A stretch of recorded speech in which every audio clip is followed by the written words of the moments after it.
Oh yeah, that's different. Yeah, Hey, what's going on, everybody? Welcome Whoa. to the stream. All right, I'm gonna go down the chat and say hi to everybody. So hello, Brick Trooper, Sands, Doc, LNC Brothers, London Bridge Bricks. What's up? BFAB, Legos for Life. Oh man, how is everybody doing today? Everybody ready to rock and roll? We are on the air. Yes, we are live. We are alive. So how are things going over in the UK? We're all right. As of 11 p.m. last night, we officially left the EU. So geographically, we're still Europeans, but politically, we are not. That's right. That's right. That's what I'm going to say about that. That's as far as I'm going to go with that, because that is a contentious subject at best. If people thought in the USA, if people thought that the DC minifigures going up 50p was contentious, you ain't seen nothing compared to us leaving the EU. Anyway. Yeah. Don't get me wrong, man. Even Americans got opinions about that. Looks like we got some more people in the chat. Trapjaw, Winter Bricker, Dylan, Kittenville, Redmond. How are you doing, Redmond? Kittenville.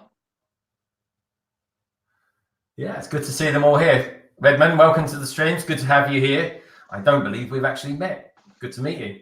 Yes, nice to meet you, Redmond.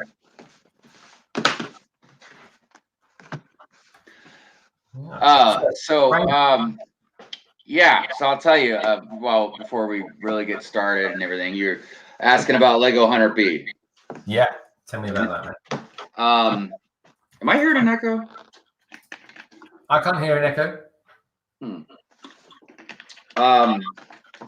So there was used to be an anime movie called Vampire Hunter D. Oh yeah. Yeah, and it was one of my favorite ones back when I was younger. So yeah, when I would go on these Lego hunts, it just occurred to me one day. I was like, yeah, Lego Hunter B, Vampire Hunter D. Yeah, so yeah, I just stuck with the Lego Hunter B, and of course, B, it could be for Brandon. A lot of people call me B for B. And then there's Brick Hive. So yeah, it just made sense. So the reason I put it up today is because I went to a flea market and got some pretty nice stuff for a really good deal, which I'll show you guys in a minute. I don't want to lose track of the chat here. They're chatty chats today. Yes. Jackie Shep is in the house. Hi, welcome along. Dylan Duddleson. Gallagade. Is Gallagade in the house? Gallagade is in the house. Meister de Stein. I hope I said that right. Please don't be mad if my pronunciation is wrong. I'm kind of stupid with stuff like that sometimes. Ingrid! Hi, Ingrid. Ingrid's in the house. BFAB, I'm glad you're staying in touch with your Tinder account. Don't be sad. Don't be sad. It's all good, man. It's all good. Is there, ask BFAB, is there a special group for AFOs in Tinder? Hey, there you go. That could be a thing. I mean, I would, if I wasn't married, I'd check it out. I would as well. Hello there. Whoa, when did you get that? Oh, I got that. It's one of the first things I kind of collected in Lego. Paul's much more into brickheads than I am. I collected a load of them, and then I think when brickheads got to about 50 or so, I was like, nah, I'm done with it. So I built a load. I probably built about 30, kept those, and I sold off all the others. I kind of lost a little bit of interest in it, probably because they were they're just not as much fun as a Lego minifigure. But I do like these ones, and because the Black Widow movie is coming out soon, I thought, yeah, and that set looks pretty good. I saw it on your news. The LBB news. This is something I miss. I don't know if you guys and girls out there used to collect these, but when you did, you these cool plates, and on these plates, that tells you that's from the very first series of brickheads, which I used to really like, and they did it with the Batman stuff as well for the DC. That's what the one's for. That's what the one's for. Yeah, just to tell you that it's from one of the very first lot of brickheads to come out. Yeah, I thought it was just like, you know, how in each series there'd be like 1, 2, 3. Yeah. You know, that's what I figured it was probably for. But yeah, that's awesome. And then kind of last year, Brandon, the brickheads kind of just died. I mean, it was like there was nothing of it. Then this year, they kind of resurrected with, or late last year, I suppose, with was it the Sith Trooper, aka the Last Order Trooper? I guess they are. And then you've got Kylo Ren, and they looked really good. And then as of today, you can buy the Donald Duck version. Yeah. So Paul's going to be building one of those because Paul's jumped on the bandwagon now of doing some builds and that for us. So he's kind of focusing at the moment on brickheads, which is kind of what he's really into. So he's going to be doing that, and that kind of helps me because then I can be writing around and doing try and do some more reviews as well. So that's kind of how we're sharing out and changing, changing about what we do. Yeah. Hey, Debbie. Who's in the house? Oh, we've got Lego Lemaniacs in the house. Welcome along, Lego Lemaniac. Hey, Lego Lemaniac. Brick Trooper, this isn't necessarily, we haven't made this like a multi streamer event yet. We've been talking about it, but we just haven't gotten to that yet. On individual streams, you know, it's different or whatever, but let's see, who else have I missed here? So I said hi to Deppy. Oh, he says, okay, that means Master of Stones. Awesome. That's a cool name. Master of Stones. I like that. Hi, Hyperbrick. Never seen Brick Hive and Lego Hunter B in the same room. Conspiracy. Yes, he's my I would say alter ego. What's the other word? I guess like a. So Brandon, tell me, right? So you're at these flea markets and you're going around with your kind of hunter's hat on, looking for good deals on Lego. What do you do if you see someone else also scouting for good Lego sets? What do you do? What's your tactics? I run and push them out of the way. And no. I mean, actually, I did see a couple people there. It seemed like that's what they were scouting for. And I guess, you know, they glanced at me a couple times. I'm assuming because I had my hat on. Which also, I was looking around at one booth and the lady's like, "Yeah, can I help you look for anything?" And I was like. So you dip your hat? Yeah, that's what I did too. I'm here for this. I thank you. And she actually helped me. She was like, "Yeah, like 3 tables down there." So I was like, "All right." Fantastic. Show me the Lego. Yeah, right. But yeah, I found some pretty nice stuff. I was really surprised. They were older sets. I'm sorry, I'm just kind of breezing right through the chat again. Hey, Robin. Just want to make sure I didn't miss anybody. Oh, Robin Hull. Hi, Robin. Welcome along, mate. It's good to have you here, mate. Sorry, everybody. If there's a question, I kind of went fast right through the chat. I just want to make sure I said hi to everybody. But if you have a question, by all means, if we haven't answered it, you know, you can repeat the question. Yeah. Questions. We want just talk about chit chat in the Lego world. I've had a pretty interesting week where it comes to Lego.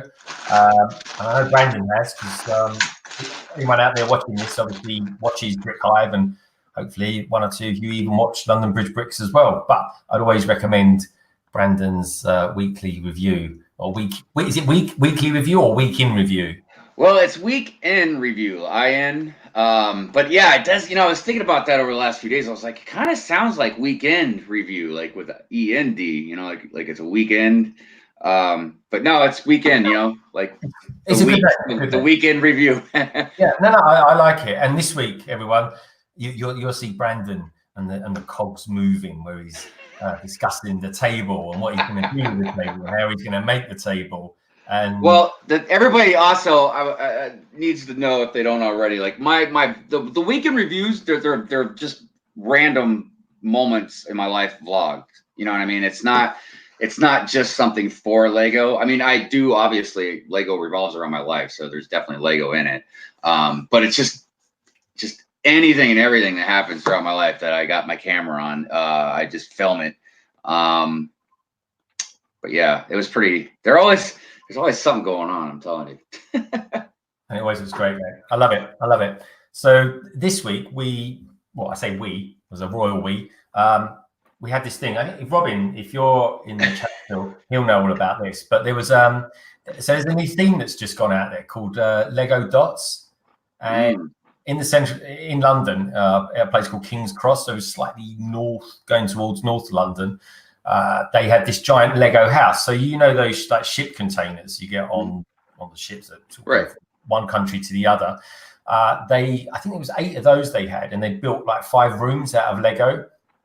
And there was something like 2 million bricks used and stuff like that. So I went to that. So that was quite good fun and got a few bits and pieces. Oh, strange enough, I've got a bracelet actually. I should have put it on. I might try and grab that in just a tick. So are you talking about that comment Redmond made? Brendan. He says anyone in the UK get their hands on that Lego Batman magazine with Mr. Freeze. Did you get that one?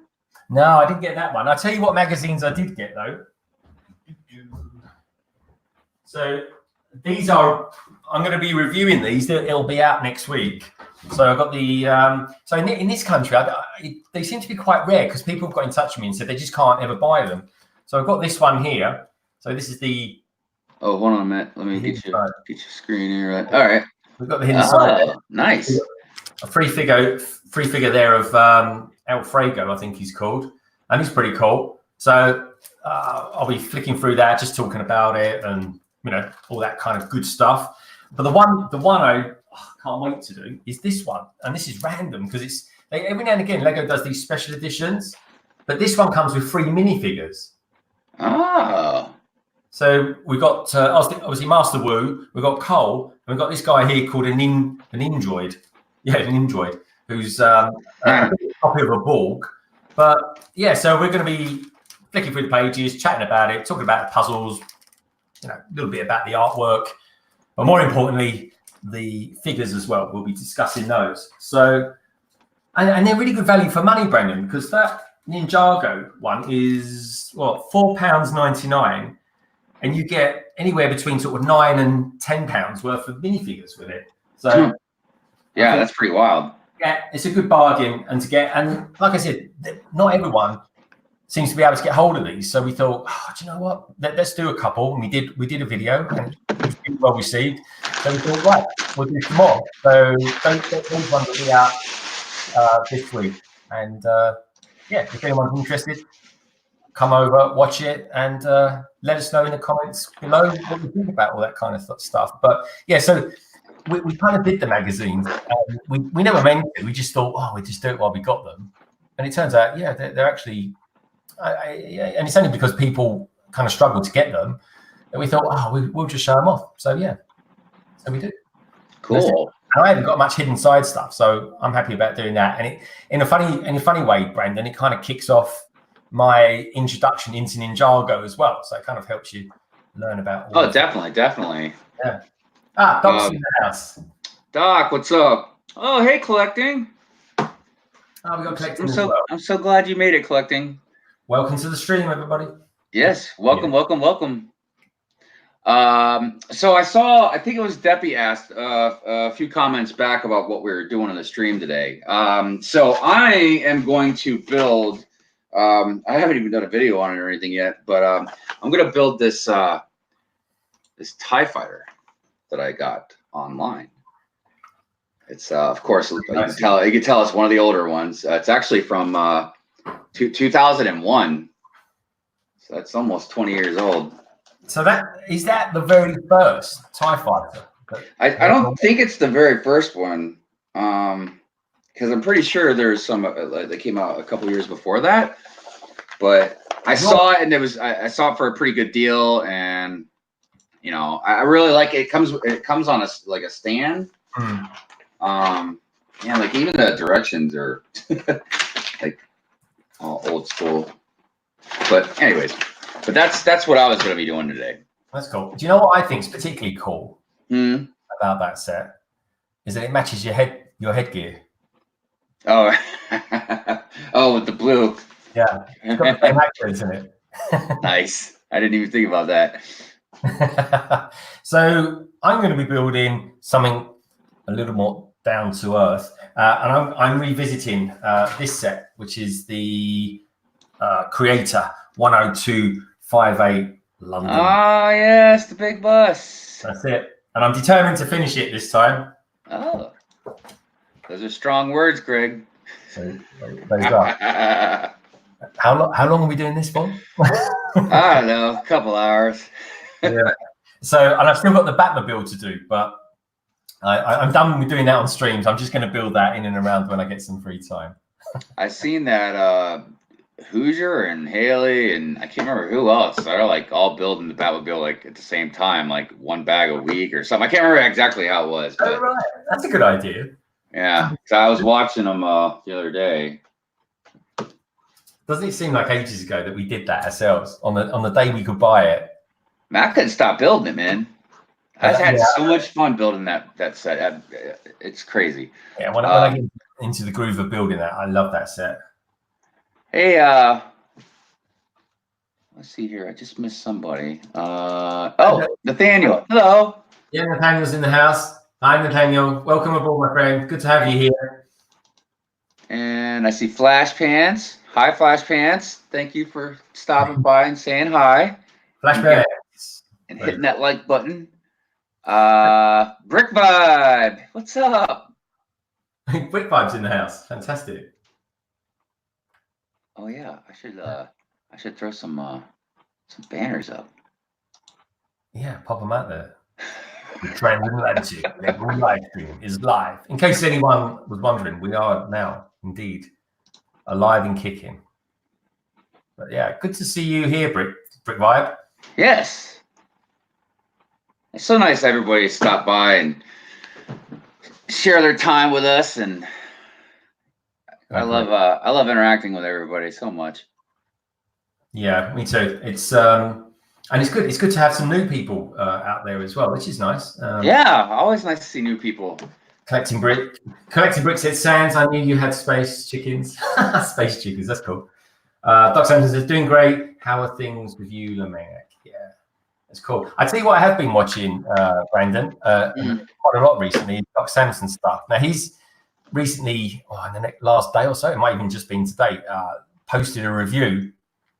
Well, actually, he says that he's just done a load of builds, but I've got to be honest, Doc, you must have built about 6 builds, including some really good speed champions, where he's done the Ferrari and the Ford Fiesta as well, and does like a sort of small comparison between the two.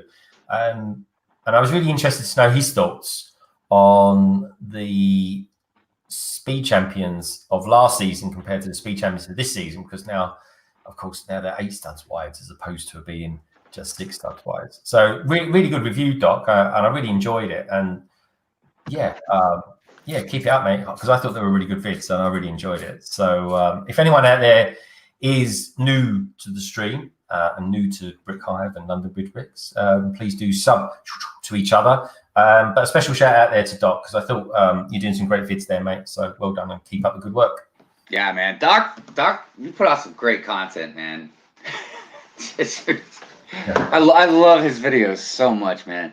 They're so great. I mean, and also, Doc, I noticed that your editing, or maybe not editing is the right word, but whatever software you're using, it's looking really good.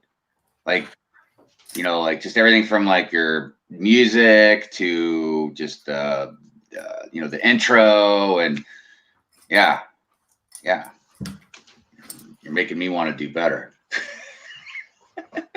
Yeah, he's doing some great editing. Actually, Doc, what do you use? Are you using like Adobe or Filmora? Because I know you use Filmora, don't you, Brandon? Yeah. Yeah, I went ahead and got a year subscription to see how I like it, and if I liked it enough, I was just going to pay for life. It was a pretty good deal just to get it for life. Yeah, no, it's good. Yeah, that's exactly what Paul uses. So it comes highly regarded. Gallagate says, why didn't you wear your new merch shop t-shirts, Brick Hive? Because I've worn them quite a bit over the last week, so they're getting clean right now.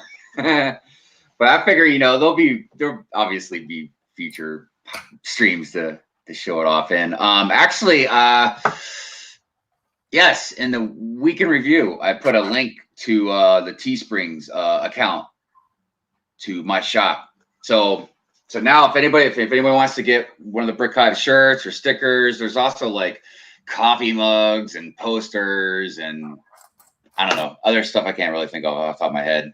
But yeah, feel free. You can go there and get them. So you're going all out on the merch stuff then? For now. I mean, I should have done this stuff a long time ago. And not just with my Brick Hive logo, but just my artwork in general. I don't know why I haven't gotten off my butt and just like, you know, occasionally I'll do something like I'll make some prints and sell them, or somebody commissioned me to draw something for them. You know what I mean? But yeah, but I don't utilize it the way I should. That's cool, man. Oh, well, your art's really cool. And if anyone wants to see what Brandon's doing art-wise, check out his Instagram as well, because you do some really good stuff there. Yeah, I post a lot of my artwork on my Instagram account, along with all the Lego stuff. Some random stuff here and there. Hey, what's up, Solar Brick Builder? Solo. Welcome to... I haven't seen Solo. Where you been? I haven't seen you for ages, mate. We've been missing your vids. Busy man. But we understand you can't stay. It's honestly, I'm honored that you would even stop by. You know, like I don't want anybody ever to feel bad if they're like, they hop in, they say hi, and then they got to leave. I mean, because just the fact that you're busy and you're still going to stop in and say hi and or like, the video or whatever, you know what I mean? That's really awesome. Hey, Chef. What's up? Hey, Chef likes your shirt, Greg. Oh, cheers, man. Yeah, I do too. Isn't that a great shirt? Hold on. Let me blow it up for him real quick. Look at that. Yeah, because it's a stud and a stud with a head. Yeah, dude, that's great.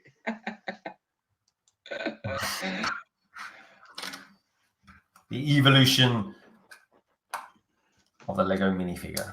So before we got on here, I haven't had a chance to really interact yet, but I saw your comment, Greg, about you think I should go ahead and keep working on the city, huh?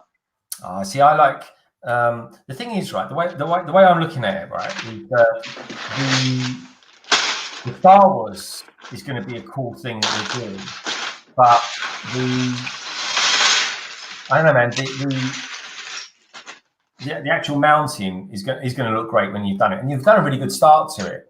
But I kind of want to see a train moving around. So when you're doing these live streams, I want to see that train coming in and around you. No, I hear you. That's where I was really leaning, because once I start the mock, I don't really want to stop until I'm done with it. And it's not something that's going to be the same as the city, where the city just kind of keeps evolving.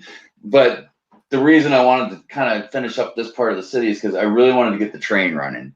And and I can't just put the tracks up. There's like a bunch of stuff I had to do to even get the tracks to fit on the table.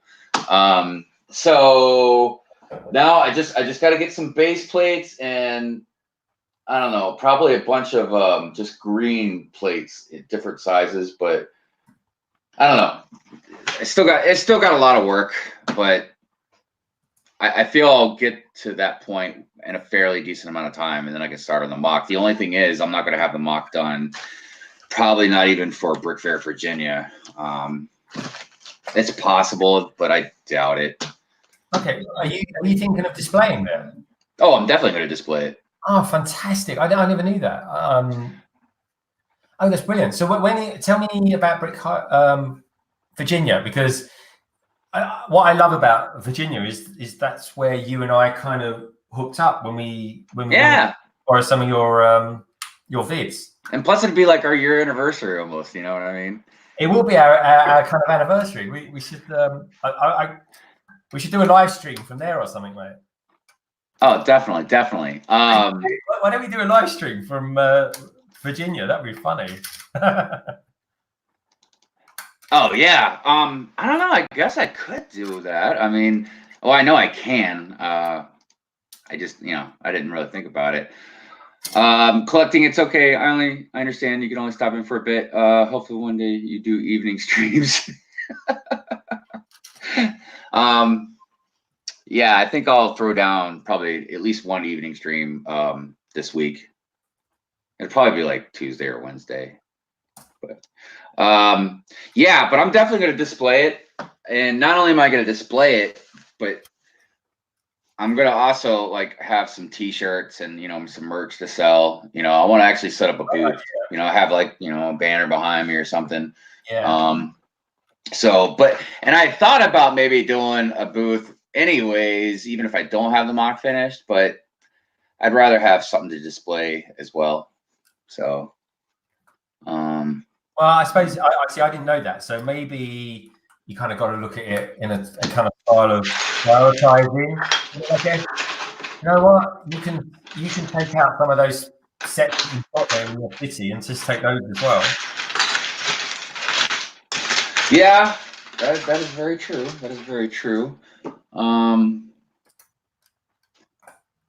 lost my great grandma 6 days ago. Nathaniel, I'm very sorry to hear that. I lost my grandmother just over a year ago. So I'm very sorry. You have my condolences. BFAP says to Greg, just say you two were going to hook up. Yeah, man, we're already hooked up. It's called the Transatlantic Lego Livestream, brother. Yeah. I love it, honestly, Brandon. I love it. I love the fact that we do this. Oh yeah. I don't know. I just always look forward to it. It's a good vibe. It's and we pull in people from Europe and we pull in people from America. So everyone's happy. Well, and for me, because I have my Sunday streams and I do some random Hive streams, but this it's almost like a breath of fresh air. It's a different kind of stream. I mean, we have a combined. Both of us have a lot of different people we're not used to seeing because of different subscribers, different people we know, and different areas, obviously. So it's really interesting. And of course, I always have fun when we do our transatlantic streams. Oh, I do. It's good to catch up with you because we did one exactly 1 month ago on New Year's Day. When I think, right, when people say to me, Greg, what was the first thing you did in the new decade of the 20s? I say, I was with my mate Brandon, and we were doing a Lego Transatlantic live stream. Yeah, it's definitely interesting. Titanium. I'm building this old school TIE fighter. Set 7146, I think. Yeah, 7146. I love the blue. Looks so good, man. So this would be my fifth. 1, 2, 3, 4. Yes, this would be my fifth TIE fighter. Really? Do you know I've not built one yet? And I've got in my loft. I've got like a UCS one, and I've got that one from the Solo movies as well. Well, I tell you, it's almost making me wish I had voted for the TIE bomber. So what did you go for? Because I've got to say, I would be happy with any of those three, if I'm honest. I totally went for the frigate. See, I like the frigate. And I'll be absolutely happy if the frigate gets chosen. But I've got to say, I was kind of in the hashtag the gunship gang. Gunship gang. Yeah. Yeah, I couldn't resist it. Hey, everybody's got their points, you know what I mean, and their arguments. Oh yeah. But it's all in good fun. Actually, I'm kind of siding with Mr. Hinkle. I think that they're just going to make all three of them anyways. I think it's just going to be at different times. Yeah, that's what we said in the LBB news came out yesterday. We kind of just thought, you know what?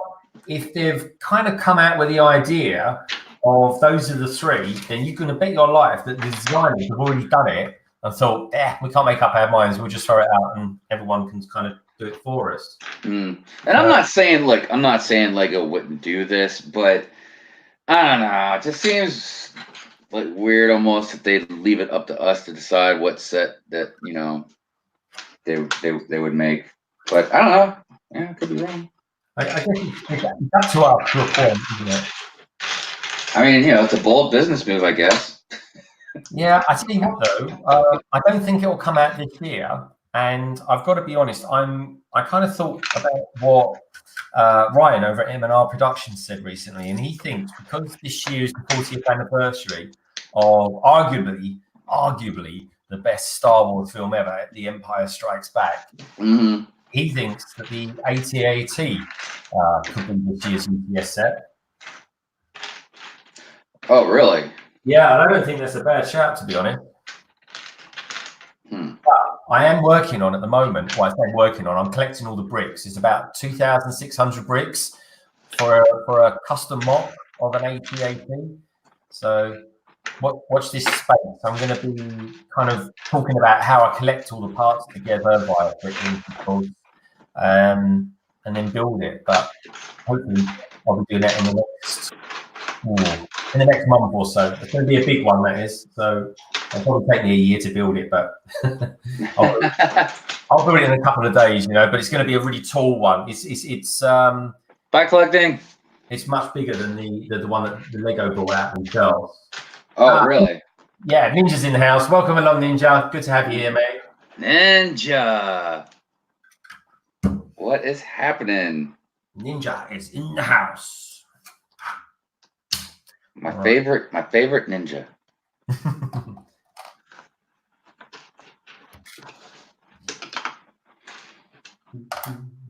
Yeah, it's so weird. Just like within a week, I got all these old sets. Yeah, it seems to be a bit of a thing. I've bought a couple of old ones recently because Gala Gag kind of wanted me, or was interested in collecting some Ninjago stuff as well as Lego City, because I've got.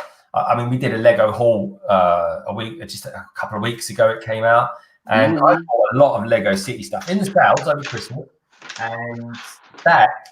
I'm going to start building some of those up, but Lego City is nice because you can kind of come in and build that from time to time. And I will be building the Lego, and reviewing it actually, the Lego ice cream truck as well. So I'm looking forward to doing that. But yeah, Ninjago, I kind of want to build a load of Ninjago stuff, and I like you've done recently. And getting some older sets. I got a couple of the old mechs as well, so I'm really looking forward to getting those. Oh yeah, I didn't show everybody what I got at the flea market. Yeah, show us what you got at the flea market, because Brandon, you got some seriously big Star Wars sets, my friend. Yeah, so all right, let me make my screen bigger. So, all right, I got this poly bag for this. What is it called? An Umbrella MHC. But she gave it to me for $5. But it's an older one. I'm not sure. I'd have to look to see what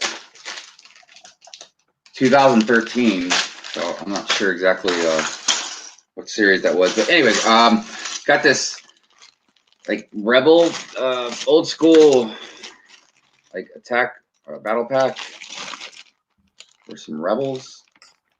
I know it's kind of hard to see. I apologize about my camera, but it looks good, mate. It looks good. So I got that for $10. That's set 7668. In case anybody wants to look to see what it looks like a little bit better. And then I got this. This was, I know, was from Attack of the Clones, because it was when Anakin found his mom, or found, yeah, she was well, she wasn't dead when he found her, but she died when he found her. The Tusken Raider encounter. So I got that for $13. So yeah, it's a pretty cool old school sets. And they're used obviously, but still some really nice prices. Yeah. What one are you going to build first? I'll probably, I don't know. Probably, I guess, the Tusken Raider encounter. I mainly got this one not just because it was cool because it's old and everything, but I wanted these minifigures for my Star Wars mountain base. When I build that, because I need more, Rebels. And a Rebel, so I was there.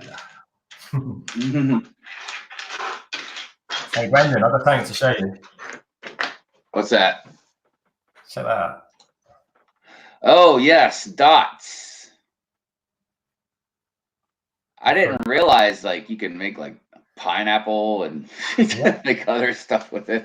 Look at that. Oh. Huh. Now, all you clever peeps out there that do mocks, I can't wait to see what they start using these for. That's going to look so cool. Yeah, it'd be interesting to see you know, what everybody does with them.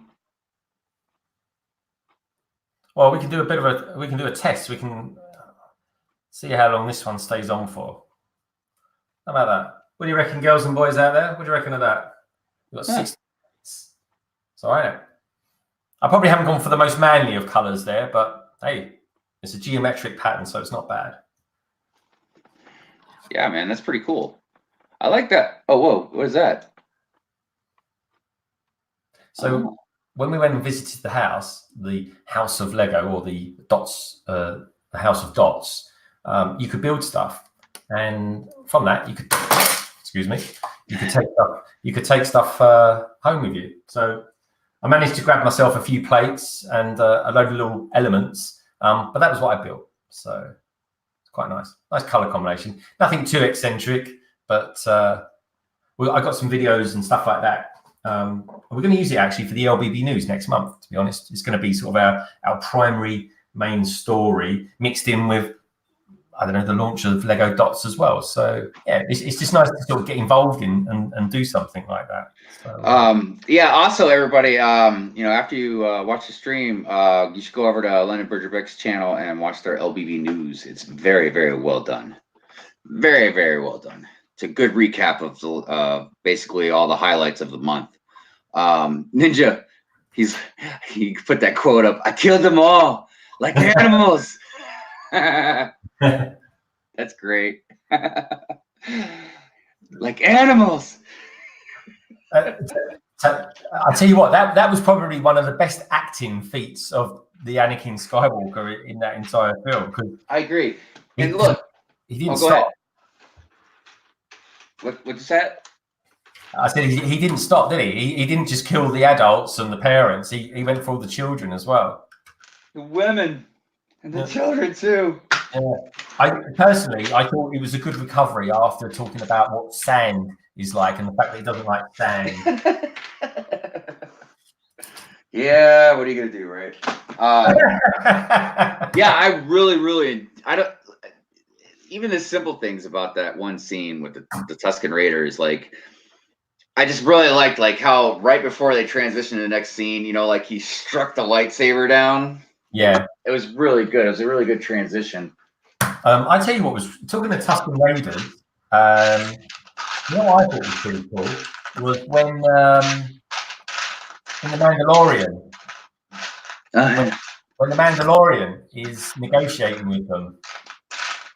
Yeah, that was definitely one of the most interesting scenes in Star Wars, in my opinion. Not like the best or the most interesting, but one of the most interesting scenes. Because obviously we'd never seen anything like that before. And I watched a really good video about the history of the Tusken Raiders and Sand People. I mean, the Sand People and the Jawas. Because they're actually the same species. They just evolved differently. Oh, right. Yeah. There's a long history to them. It's really sad and tragic, actually. But yeah. And did you hear about the other screenplay for Rise of Skywalker? It was called Duel of Fates. No. Yeah, that was like what it was going to be at first until the JJ jumped in. But in that, there's a scene where Rey is disguised as a Tusken Raider. Oh, that would have been good. Yeah. That would have been good. I like all this. I'm looking forward to... There's a few things I'm looking forward to. Star Wars-wise, I'm looking forward to Kenobi once they kind of sort that out in the script. Yeah, I haven't really caught up to see what the heck's going on with that. Yeah, I'm enjoying Picard at the moment. I'm pleasantly enjoying that. I was a bit dubious at first about that, but I've got to say, Picard is really good. It's very, very good. There are 2 episodes in on that at the moment, and yeah, I'm digging that. It's quite good. Star Wars wise, though, Mandalorian season 2, can't wait for that. And of course, the big thing, of course, in Europe, in England, Europe, and a lot of places, kind of east of America, we don't get Disney Plus until the end of March. So, yeah, I know, that's ridiculous. I know, man, and it sucks. But one good thing is when we do get it, I'll be able to catch up with the last season of the Clone Wars, which I can't wait to watch. Well, yeah, at least you'll have that. Oh, Brick, Brick Five says Star Trek Picard is awesome so far. Yeah, Brick Five, I've got a really good question for you, mate, and it's about the background of Star Trek. When on this last one that's just came out a couple of days ago, I won't spoil anything too much, but there's a scene where Picard walks in to Starfleet and he looks up and for a moment he sees the original Starship Enterprise, the disco version of it, which I do love, but I wondered what your thoughts on that, because it's not the original Starship Enterprise. It was kind of meant to have been the one that fitted in just before Kirk took over. So I don't know. There's a little bit of loose licensing going on there with canon, but I just wondered what you thought. I mean, for me, it's no big deal. I love the new Enterprise. I've even got a model of it just over here, which I might get out if you want me to. But yeah, I really like that. And of course, the original D being there, and they hadn't messed around with that, so that was good. Titanium, just going back to what you asked me a few moments ago, which one should I build first? Well, I've got about 3 or 4 different ones. I've got the Lloyd mech, which is his Titan mech, which is the green and sort of whitish one with the gold parts. I've got the Flame mech, which I think was in the movie, Ninjago movie, the big taller red one. And I've also got the one that I managed to get off Facebook the other day, which is the one again from the film, whereby Galmadon is his shark one. It's not the actual shark one. It's like a black one that he's got with shark arms. So what one? I don't know which one to build first. So if anyone has got a preference out of those 3 to build, please by all means let me know and I'll build it. I'm pretty easygoing. And Garlegate, if you've got any particular Ninjago sets that you'd like me to build as well, again, I'm happy to kind of be guided by you fine people out there in the chat room. So let me know what you'd like. Bye, Hyperbrick. Thanks for coming by, Hyperbrick. Good to see you, mate. So Brick Vibe says he thought it was a little weird, but I didn't mind. Yeah, I'm the same. I thought it was a little bit weird. I think what they could have done though, Brick Vibe, and again, I'm nitpicking really. I think they could have used the Enterprise that they used from, say, the motion picture, because then that wouldn't have cheesed anyone off or upset anybody. But I know there's a lot of people talking about it, but it's no big deal. And for me, Discovery is a reimagining of the Star Wars universe to a point. They've got to appreciate canon. But yeah, I think I really like it, and I hope Rick Vibe. I'm interested to know what you think about this, especially. I actually hope that they do a Pike version of the Enterprise series. So I guess we wait with bated breath to see if they do that or not. So is JJ's version, is that canon? Well, it's canon to a point. It's canon for the Kelvin timeline, but it's not. I ask as a Spock.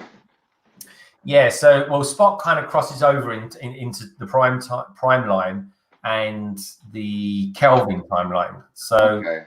Yeah, there's So how can I explain it? There's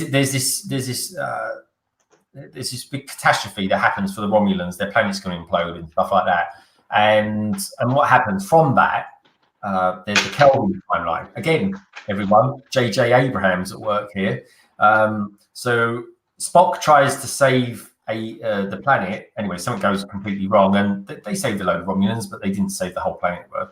And anyway, so from this, you've got the prime timeline that carries on, and then from it, there's a deviation into the Kelvin timeline. And the reason it's called the Kelvin timeline is one, the ship, the USS Kelvin, is involved in that scene, in that scenario. Interestingly, as well, if you look back at a lot of JJ films, he actually uses the word Kelvin in quite a lot of regards as well, because I think his uncle or someone family related to him had a big impression on him when he was growing up. So whenever he can, he uses Kelvin for something. It might be like on an advert on a car, on a taxi, or it could be like a ship or something like that. But he always uses Kelvin in his movies. It's one of his trademarks. So a little bit of movie trivia for you there, Brandon. Yeah, because I don't know Star Trek as well. But Sans, I do agree. Time travel, yeah, it's complicated and messy.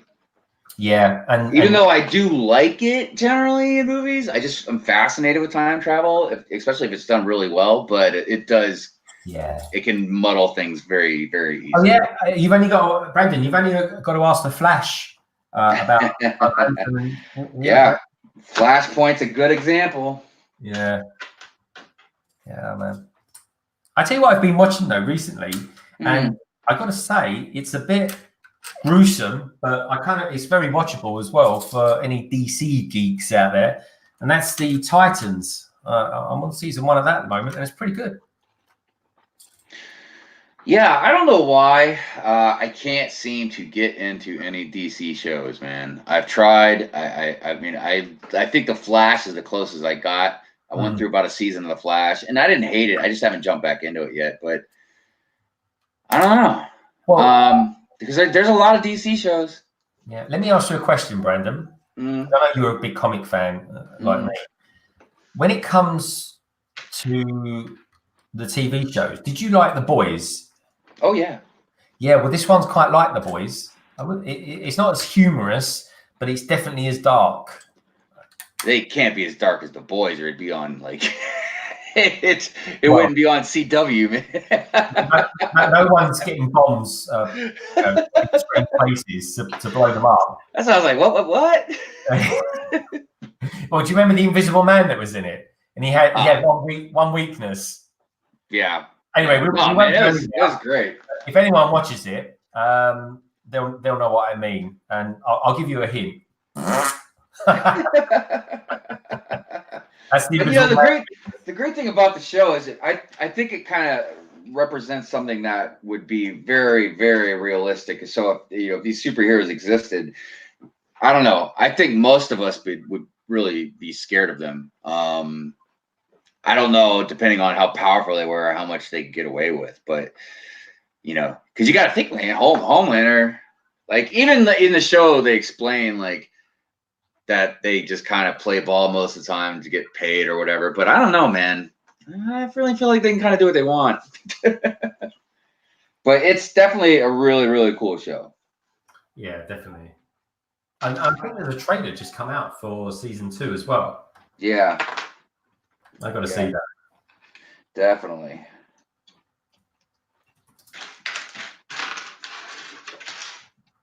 What's everybody saying? Oh, Ingrid, you got to go. Bye, Ingrid. Bye, Ingrid. Thanks for coming by. It's great to see you.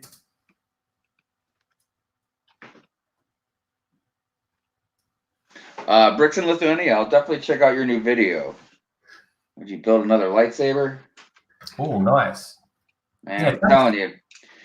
Tell us about it. I want to know about what you guys out there, all you guys and girls out there, what videos are you doing at the moment, and what ideas have you got? Tell us what you're up to. Come on, we're always talking about what we're up to. And if you're not making a video, just what are you working on in general? And if you're not working on anything, what are you doing? Yeah. What's going on? How's your day going? Anything interesting happening? Yeah. What's the weather like where you are, and what time is it where you are as well? I love all that. Did you have anything good to eat today? I've had some good coffees today. I know that much.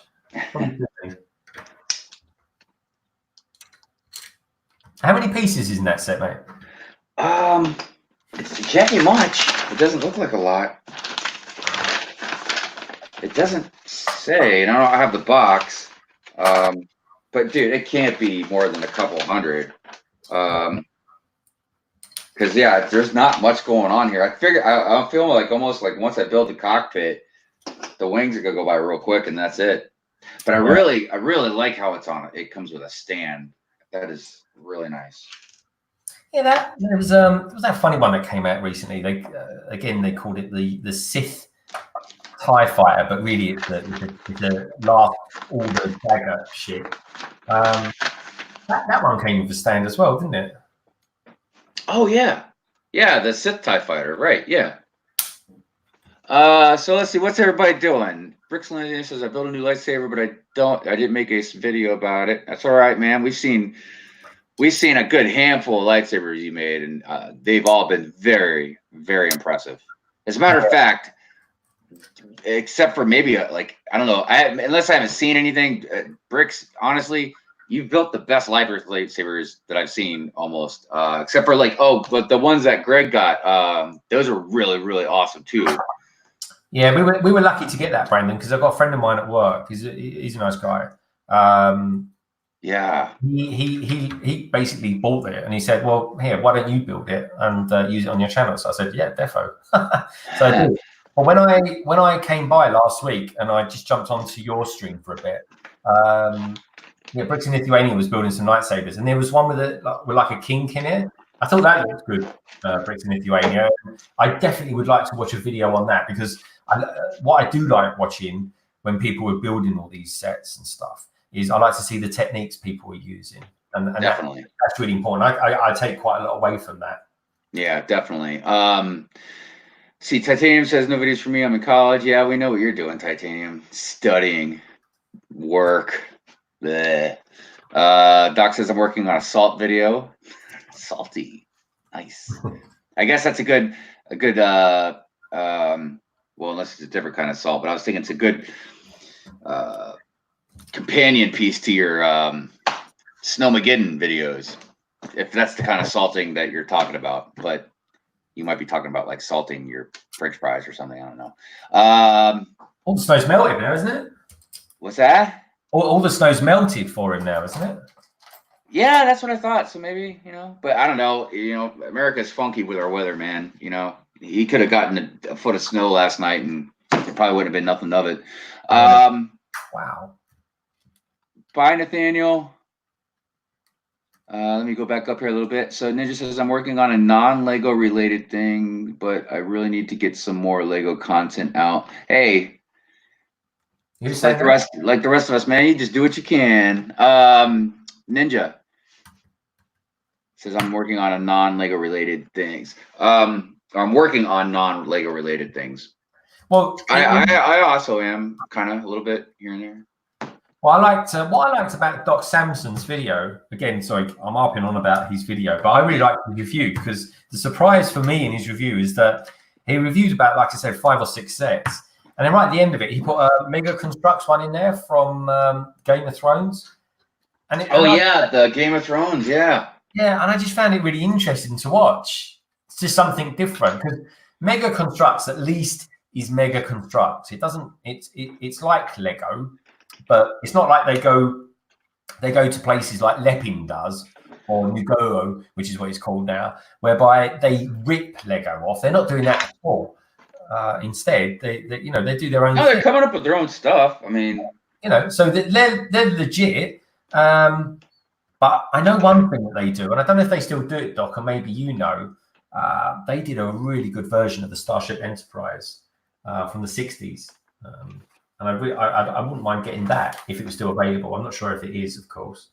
But I need a lot of those. But yeah, no, Doc, it was a really good video, mate. And I like watching your content. It's really cool. And if there's anyone out there, and there's 12 of you watching at the moment, a good healthy number. If there's any of you out there that are new to our stream, do check out each other's channels. We all do good stuff.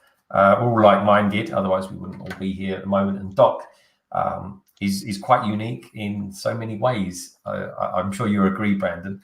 Oh, definitely. Doc stands out. But yeah, kind of a add on to what Greg just said. Yeah, I mean, if nobody hasn't, everybody, we should all subscribe to each other. We all like to see all of our ranks get bigger and all of us grow, because I feel like when we all grow, it's just better for the whole community. So Doc says you better finish that packing and moving, Ninja. You're moving? Did I know that? Am I just not keeping up with things? I don't know. Am I forgetful? I know. Brooks Lenny says, I will show you my new Lego lightsaber mock and tomorrow's Good Morning Brick World. Right on. Right.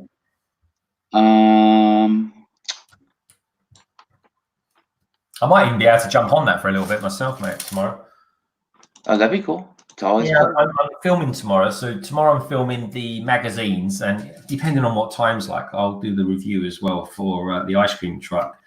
But while I'm filming, if I want to take a wee break and you happen to be out there doing your thing, I'll just jump on and say hi and join in. Well, like I said, it's always a pleasure.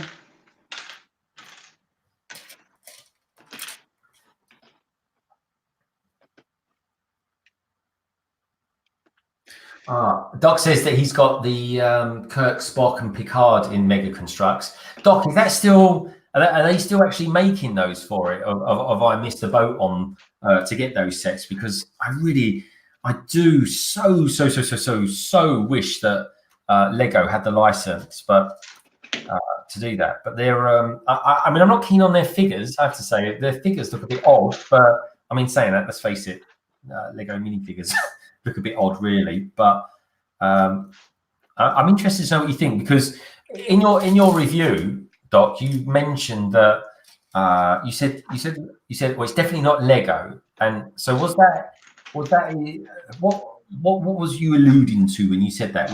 Was you meaning that it's not quite as high quality, or the instructions aren't quite as good?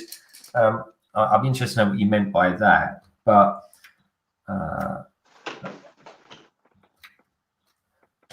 Brandon, have you ever built anything from Lego Constructs? Lego Constructs. Sorry, not Lego Constructs. We construct Lego, I guess. But no, from using. Have you ever built anything from Mega Constructs before? I've never built. Well, I don't want to say never, but I can't recall ever building any blocks that aren't Lego. I don't know, because I mean, I had them when I was a kid. Had Lego when I was a kid, and then obviously then went through the dark ages. But when I came out, I mean, I just straightforward, just focused on Lego, man. So it's I didn't sway. And there's nothing against it, by all means. I mean, I've actually seen a couple of things that I've been tempted to get that weren't Lego. Mm-hmm. Like a construction thing, like maybe the Starship Enterprise or something similar to that. I just haven't done it yet, obviously, because I spend so much money on Lego, and there's still Lego I want to get. So yeah. Lego's always going to come first for me. Unless there's something that's really insane that I'm like, holy cow, I just cannot pass that up. Yeah. And I don't know what Mega Constructs or Mega Blocks, whatever they may be called. I don't know where I'd even buy them in this country, so I don't know. I might look into it. Well, I mean, I will say this also, like not every time, but most of the time when I go to Walmart, like on the other side of the aisle of Lego, there's a small section that has a little bit more Lego, and then there's like a section next to it that's like I don't know, Mega Block or whatever, Constructs or something like that. And I don't know which one it is, but I've been eyeballing some of the Ghostbuster stuff that they've had, and then there's some really cool Rick and Morty stuff that I've seen. I just forget what the name of the blocks are. Yeah. Lassie, what's up? Oh, Lassie. Welcome to the stream, Lassie. Welcome. Is it Lassie, or is that Lassie Ericsson? So Ericsson's a German name, from what I recall, or maybe Dutch. Yeah, we have an international live stream, so pardon us if we do mispronounce anybody's names. If we do, try and spell it out for us in the comments, and that way we can say it right. Yeah. Well, welcome to the stream, Lassie. It's brilliant to have you here. Most of the time I give everybody nicknames anyways, or I'll shorten something. Like I would call you London or something, or Titanium J52. I always usually call him Titanium or J. I don't think I've ever called him 52. But Bounty Hunter Bricks. See, that's a good example. I always call him Bounty. I almost started calling him Boba Fett, but and I still might. I just didn't want to confuse it if. Yeah. I was reading what everybody was saying about like Mega Constructs and. Yeah, Ninja's saying that they've really upped their game in the last year or so. So their clutch and the quality of their material. And that's the thing too, is like if they do, and I'm not saying this for sure, but I'm just saying if they get really good and they keep their prices reasonable, yeah, I mean, I'm not saying they're going to take Lego under, but they could definitely give them some more competition. That's for sure. Yeah, and I always think competition is good, though. Yeah, no, definitely. You don't want to monopolize anything. That's just not really a good idea. Because you always want to have options.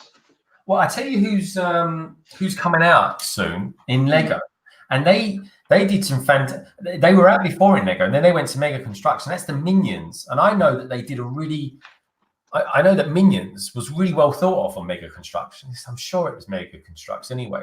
Anyhow, so they did.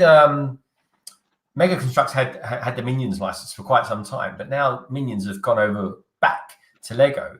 So I'll be interested to see how that kind of turns out. But let us know in the chat if any of you boys and girls out there actually buy Mega Constructs and made the Minions, and what do you think Lego are going to do? Because I mean, there's not really that much to them, I suppose. But I mean, Mega Constructs, they seem to have done some really good stuff. So I know they do Star Trek and I know they do Game of Thrones, but let us know if they've got any more different licenses as well that they do, and if there's any sets that you'd recommend as well. So yeah, let us know in the chat.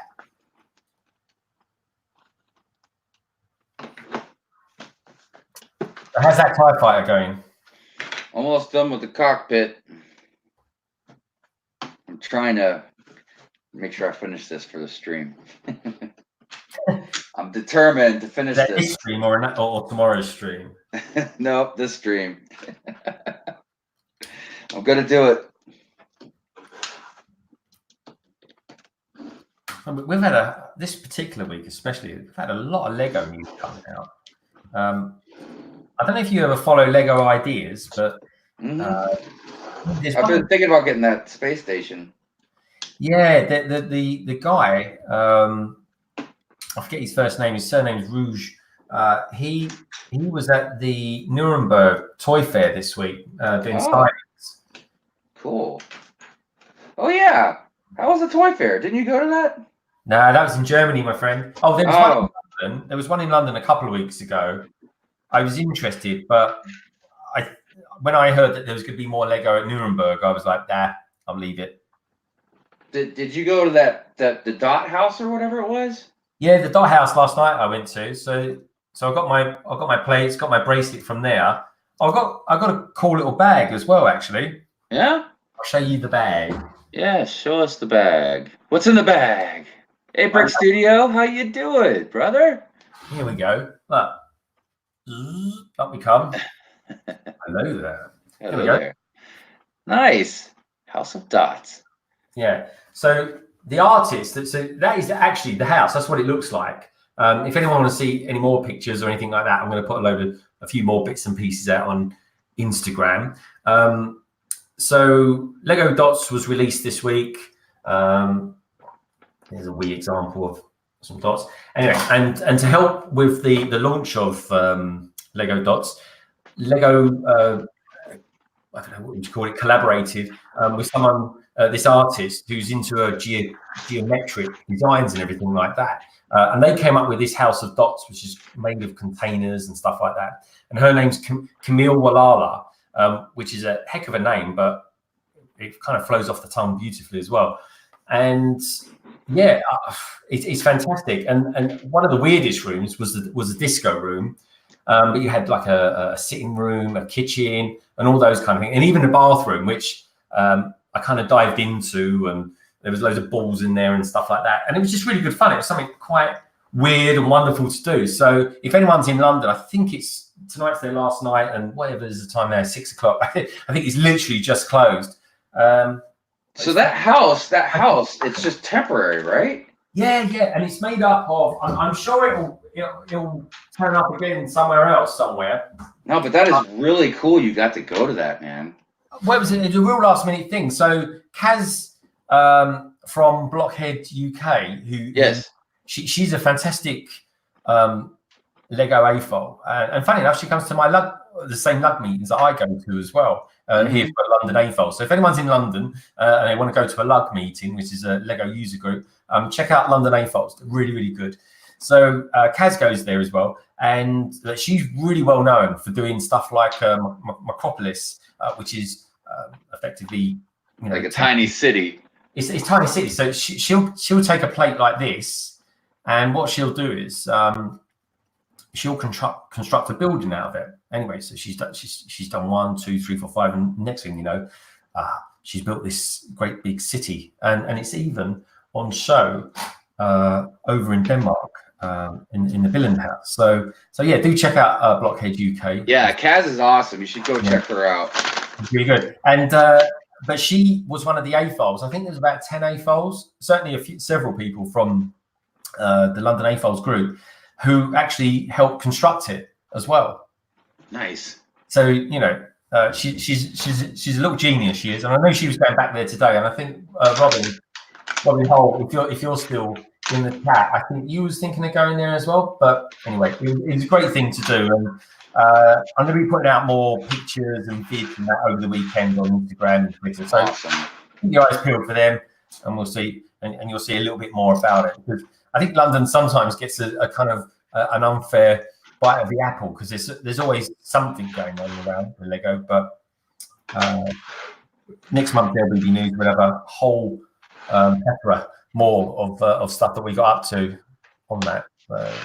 I mean, it's just so neat because, you know, like that's so limited, you know, that of the time. And because, like I said, if they're like building that like as a, I don't want to say like a museum, but it's just as an attraction or something like that, then it'd be a little different. But just the fact that it's only an art piece that's up for a little while, you know, it's just really special. Like I said, you got to go check that out. Yeah, I didn't know anything about it until, I don't know, a day or so before it went live. Kaz mentioned it on Twitter, and I'm not kidding. I got tickets for last night. Bearing in mind it's been open sort of 3 days, but soon after that they all went. They completely sold out of that event. Oh, speaking of, I bought my Brickfest Maryland tickets today. So I go to Brick Fair, Virginia, but I also go to Brickfest in Maryland. Oh yeah. Now I still am not 100% sure. I don't think I'm going to be able to make Chicago. I'm going to try, but like I said, we owe so much money in taxes. It really hit us at the wrong time. The difference between like Brickfest Maryland and Brick Fair Virginia is both of them are no more than really an hour or an hour and a half drive away from me. And obviously I don't need hotel money or nothing like that. So, yeah, you know, so the cost is extremely low. So I don't know. We'll see. But it's pretty neat though. With my ticket, since I did a pre-order, they had a limited amount of like cool swag you can get. So I got like another like an exclusive minifigure, and like I don't know, like a pen, and I forget what else, but it's pretty cool. Yeah, no, I love all that sort of stuff. It's a bit like that that tile I sent you. You only get them. The only people that normally get them, you'll get them at maybe the odd special event, which is where I got that one from. Otherwise, you only get that tile if you happen to be the first person through the door at the weekend for Lego. And I love stuff like that, rare stuff. Even that bag, even this bag I got over here. Let's go over there. There it is over there. The dots bag. That one there. There we go. Oh yeah. That is a Lego product still. So you know, it's a nice. Yeah. It's a nice to have. This probably would be worth money too. Yeah, it could be. But you know what? Someday, if I didn't want it, I wouldn't necessarily sell it. I'd maybe give it to someone who would appreciate it or something. But either way, you know what? It could make a good gym bag or something like that. So it's always useful. Good to have. Brick Studio's here. Welcome along, Brick Studio. Good to have you here, my friend.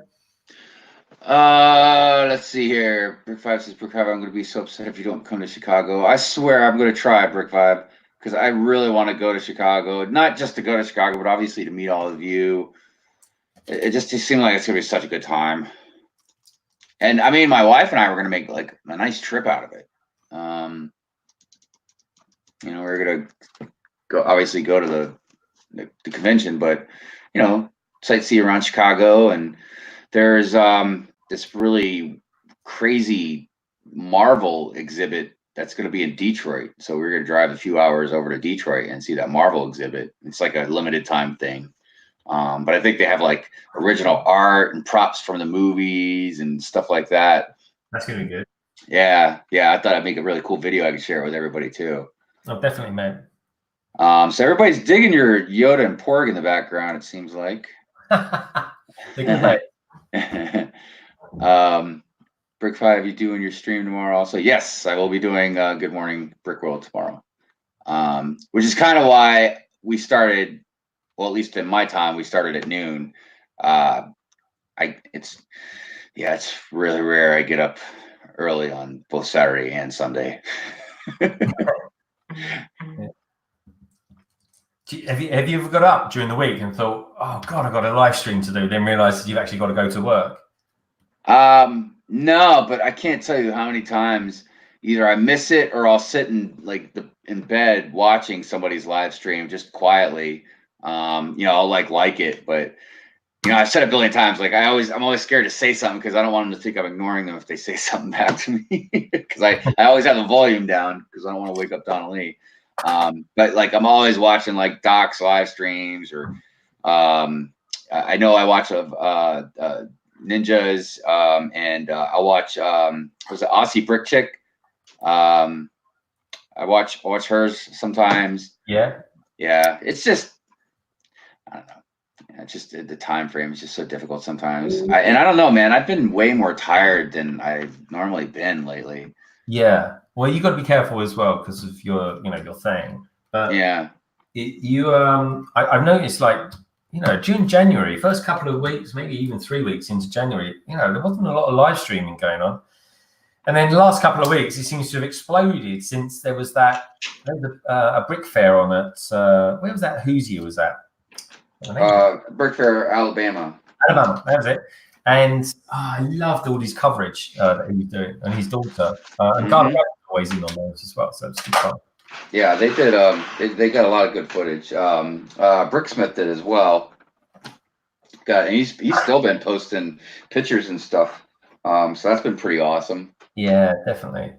Because that's the thing over here in England, we do have them. I don't think they're nowhere near as big a scale as what they do in America, but we do have some good ones. I mean, there's one in Bristol coming up later on this year, and there's quite a decent one coming up in about a month's time. But I genuinely can't make that one, so I do want to get to a couple of them this year. That's for sure, without doubt. They're fun. Yeah, they are. And I tell you what, I will do though. When you go to Virginia, I definitely want to steal some of your footage and make a thing of it for the LBB News that month. Of course. Cheers, buddy. And then they're gonna start changing for me eventually. Instead of walking around and looking, and which I'll still be doing, but I'll have my own booth showing something and stuff like that. And of course now, more and more I'll start knowing everybody, because before that, and I've always just told everybody like that was the thing is I went to conventions, but I was kind of by myself, like I didn't have anybody really to share with. Yeah.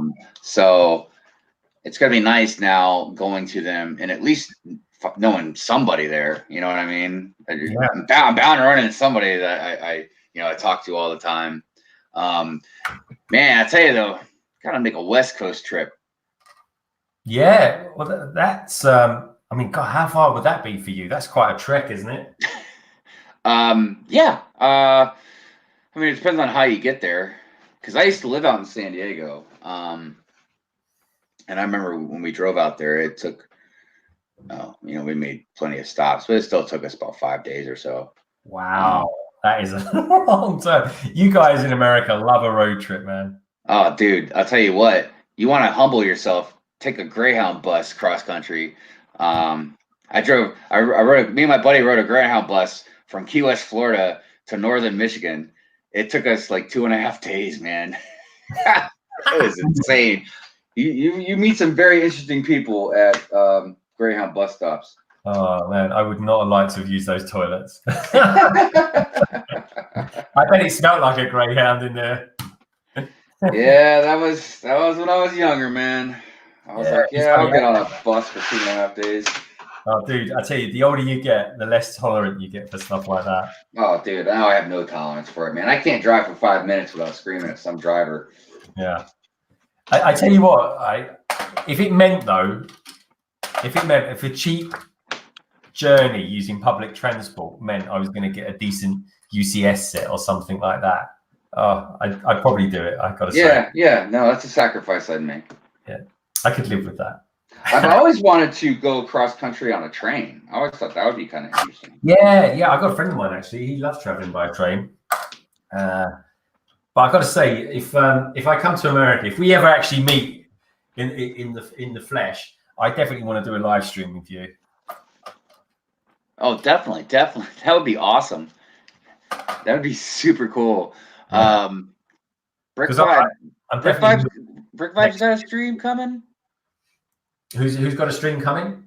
Brick Vibe. I think that's what Doc's talking about. And when is Brick Vibe's next stream? I'd love to watch Brick Vibe's stream. Yeah, I jumped on Brick Vibe's stream a couple of weeks ago. It was just randomly. I kind of did what I did for you last week, where I just sort of jumped on because I was kind of free, but I wasn't building anything, so I just kind of came on with just me, and you know, the logo picture that you use or whatever you want to use, maybe even a sig fig. I might even do that soon. I think Titanium uses his one when he does his, and yeah, I don't know, Brick Vibe, you got a good following, you got a lot of subscriptions, but obviously you've got a really big site as well. I think I heard the guy saying he's one of the biggest in America. So, I mean, please do tell us a little bit about that as well. And obviously, for me, being in England, the postage would kind of throw that all out the window. But we're always interested to know how life is with Bricklink. I mean, I think if I'm right in saying as well, Brick Vibe, there's something coming up soon, like a Q&A. I don't know if it's actually already happened, but it's where people get to talk in real time. I think it is with the new management over at Bricklink. So let us know what you feel about that, because you know it's something that people are really interested to know about. But of course, it really doesn't affect us too much. And at first, whatever those changes will be that they don't decide to introduce, it's going to affect them first. So, yeah, really interested to know your thoughts on all that. This is coming along quite nicely. This is, I think. So this is the upper deck that I'm building on this. It's quite long.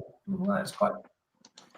Yeah. Now, Brandon. So think about in the days when you used to travel on the Greyhound. Right, and on the bus isn't really far different. Now, these are the frames for the upstairs seats. They are, but there's this random piece just there. You see that? Oh wow! Look at that. What is that all about? I know what that is. Have a little think. What do you reckon that could be? Something you always find underneath seats on public. Gum. You got it. That's exactly what it is. Bubble gum. That's so funny. It's brilliant, isn't it? Wow. Brick Vibe says our Bricklink store is the biggest in the world. Yeah, man. I'm definitely gonna be ordering from you eventually here soon. I'm gonna have a lot of stuff to get. I tell you, I'd love to do a video or something like that that's sponsored by someone, like I don't know, like a Bricklink store or something like that. I suppose when I get to 1,000 subscribers or something like that, maybe that'll be something we can do. We do the odd custom mocks here and there, but you know, there's always these room for collaboration and stuff like that with pods out there, which I always think is a nice idea. Definitely. How's your TIE Fighter coming along? Are you have you started on the solar panels yet on that? Yep. About done with them. I've got a little bit more to do on the back. And then I'm assuming connect them to the cockpit. All right, so you think you're gonna get your bus done today? I don't know. I'm gonna give it a go. I'll be paying. Everyone's sort of chitting and chatting in the. I always kind of feel like I really enjoy talking on that, you know, as well. So that's always a problem for me. That is building stuff. And, yeah. You know what I'm saying? It's difficult to do multiple things like that at once because your eyes can only be so many places at one time. No, definitely. And once you get behind on the chat, then you got to try to catch up. Yeah, but I love talking as well. I'm a gregarious by name, gregarious by nature. That's me.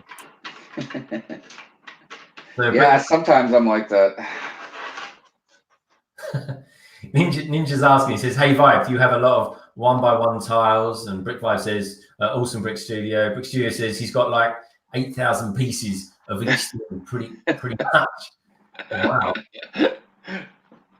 So Brick Vibe, do you ever post much over to Europe or England, or is it vastly too expensive? I'm just wondering, because I've got a big set. I've nearly got all the parts to it now, but trying to get a place in England that get all the rest of them. I've got something like 25 different elements left to get that accumulates to something like 290 pieces. But trying to get those from one brickling store is insane. At the moment, it's kind of coming up as 5. But let me know, do you ever post out to us here in the UK? Because I tell you what, who does a load of stuff like that is Lego the Maniac, and he does a load of his own builds, a load of custom mocks and stuff like that, and he has to pay a lot of tax as well to get that Lego into his country. So he does really well on that side of things. Right. Okay. What am I doing with this? Yeah, shipping's ridiculous, man. Because I remember when I sent you those poly bags, that was like $20-some. Wow. Yeah. No, I thought it was gonna be more actually, but so it was nice that it wasn't. But I was like, oh yeah, well, I guess that makes sense. My mum's coming over to America in June, so I'm kind of asking my brother to get me stuff, but he never quite knows what to get. I think if he goes into Walmart and I see it, I'll have to ask him. Otherwise, what I might do is get you, Brandon, to maybe grab me a few bits, post it internally to him. Sure. And I'll just I'll send you the money via PayPal or something. Yeah, man. Actually, I was actually thinking about doing it this weekend, but I don't know. See about going to the Lego store. I really want to get that pink elephant minifigure that's only in Lego stores right now with the heart on its chest. Pink elephant. Is that the one with? Is that something to do with Easter? I can't remember, but I also wanted to hit the pick a brick wall and something just released today or yesterday. It's something smaller that I wanted. Dang it. Yeah, I can't remember what it is right off the top of my head, but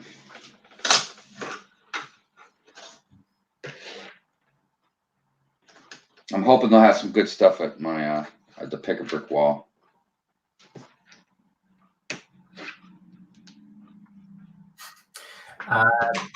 Brick Vibe says we ship all over the world. That's good to know. Brick Vibe, I might check out your Bricklink site then, if you do, or as you do. Ninja says checking now. Says I've ordered some Vibe before, only once. Oh, okay, Garlic. That's good to know. Actually, Garlic, tell us what you've built. Is it a custom mark or anything like that, or was you just topping up your parts? It's about to go down, so it's cheaper to ship me that Batmobile than to ship Greg from Polybags. Darn that international shipping. Yeah, I'm with you all the way there, Ninja. Garlic goes on to say, next time I'll order from Brick Vibe, just that it's under £25. Okay, so we don't have to pay the customs tax. Yeah, okay. Yeah, because you guys have got funny taxes in America. Well, we pay our taxes up front, everything. That's why we have VAT. So everything we buy, we're taxed on straight away. Whereas you guys, you've got like a different tax system to us. And yeah, someone new in the house. Bricks for Chris. Hello, Bricks for Chris. Welcome aboard the Hey, good morning. It's good to have you here. Nice to meet you as well. I don't think I've met you before, Bricks. You never met Bricks for Chris? I don't think so. Well, I know sometimes it's hard to keep up with everybody. we know, so many people, and we talk to so many people, but yes, he's been around a long time before us.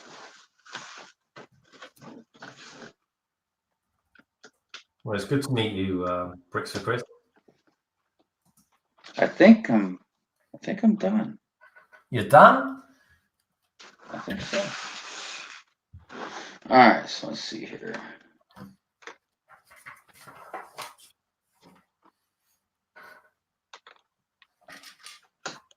All right. Very nice. All right, let's see what you've done then, my friend. Let's zoom in. I don't know how well you can see it. Yeah, looks good. Hold it up. It's kind of wobbly on that stand. It's not like really secure, but oh, that is a good stand though. Yeah, it's man. Wow. I like how it's got like this hose thing type, there. A fuel station. It's pretty cool, man. Yeah, that's got some serious aviation fuel. Yeah. For those iron engines of it. So now I got to decide if I put it over there where the rest of the TIE fighters are, I got to move Slave 1 somewhere. Or I could take all the rest of the TIE fighters and put them on this shelf up here. So I got to figure that part out. Are you going to be installing any more shelves in that room? Because that area to your right, they look like there's some shelves just above your head. On the right hand side, there's a picture there on the right, and there's some shelves just above it. Yeah, so I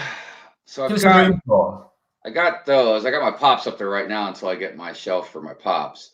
Nice. So I got this top shelf, then I got some pictures, and then I got the bottom shelf, and then I got the 4 over here, and then I got the one long shelf that goes down the wall. But yeah, let's see if I can do this without. All right, so yeah, all the way down on the end, that's where my TIE fighters are. So if I put that one, it's got to kind of go where Slave 1 is. Yeah. So it's either moving the Slave 1 over this shelf and putting different stuff on it, or just moving all the TIE fighters over there and then putting something in the place of the TIE fighters. So that's what I got to figure out what to do. But yeah, I'm going to have a couple more shelves right here with some more pictures. And then eventually I'll have some shelves like over here once I put the trim in for the window. And then on the wall over by the door, I'm not 100% sure when we're going to go over there yet. I want to see, is that looks like a Starship Enterprise over there or something, but there's definitely is that your TIE fighter as kind of wait, where are you talking about? That's just there. What's that big one? That's a TIE fighter, isn't it? Up there? No, the image, the picture. Oh, the picture. Yeah. It's the Matics. It's the oh gosh, I can't think of the name off the top of my head. I'm drawing a blank right now. Because you bought that recently, didn't you? Yeah, first order TIE fighter. That's what it is. Looks really nice. It's really good. Yeah, it's a really nice poster. My wife got that for me a while back, and I finally got a frame for it. Oh, goodness. All right, so what's was that a mock brick hive? The TIE fighter? No, the TIE fighter's not a mock. I bought that online. It's from 2001. Don't have the train rolling yet. Nope. It'll be a little bit before I have the train rolling. Because I have to build a structure for this bridge here, that bridge there, and then I gotta build pillars and some type of cement type structure for the bridge going over the water.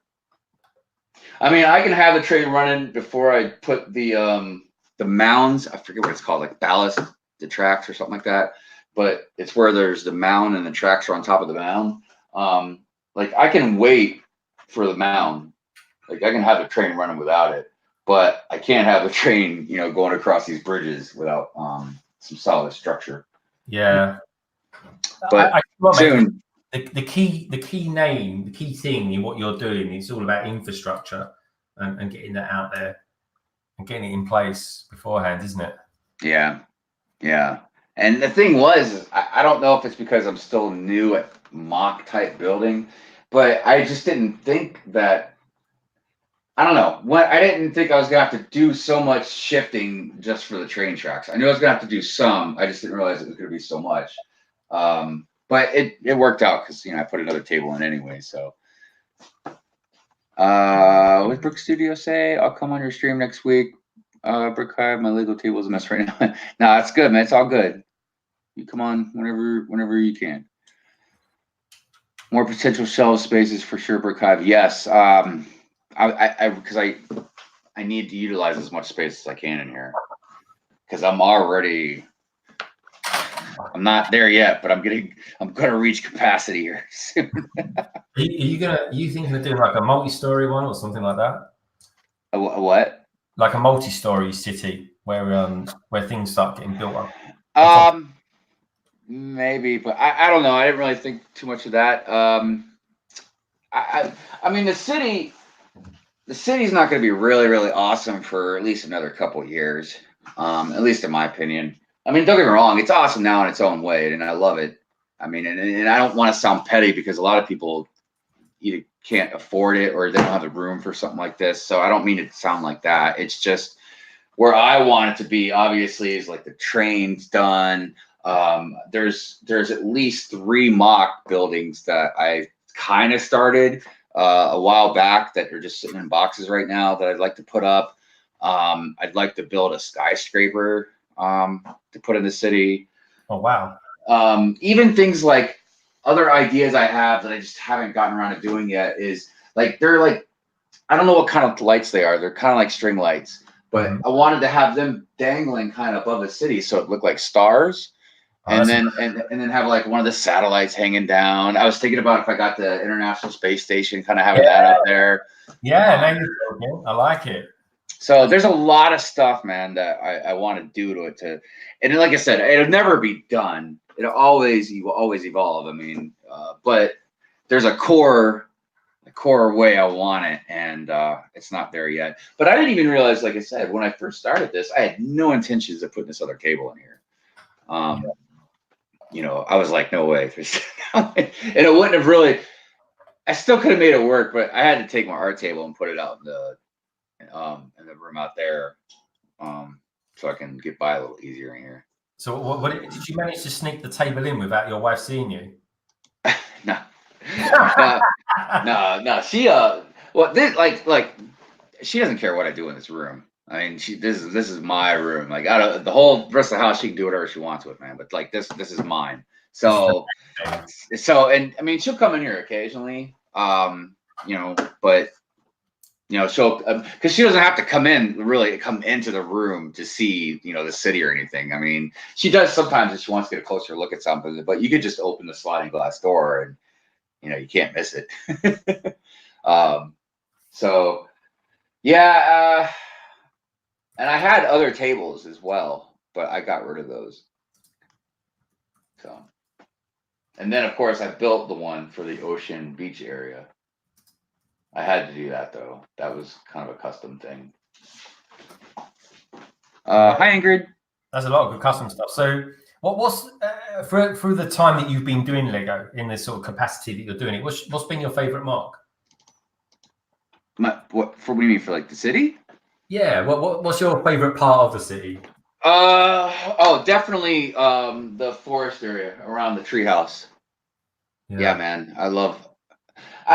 When I started doing the city, one of the crazy things about what really made me want to make a city was because some of the videos I'd seen other AFOLs do or YouTubers of their cities is they would have like Marvel characters kind of like running across the rooftops and stuff like that. You know what I mean? And just collecting comic books and being a total nerd, like that just fascinated me. I was like, oh my gosh, I have to have that. So when I started, and then, like I said, I picked up a couple modulars like at a convention or found a decent deal online. My wife got me most of them for gifts like Christmas or birthday because you know how expensive they are.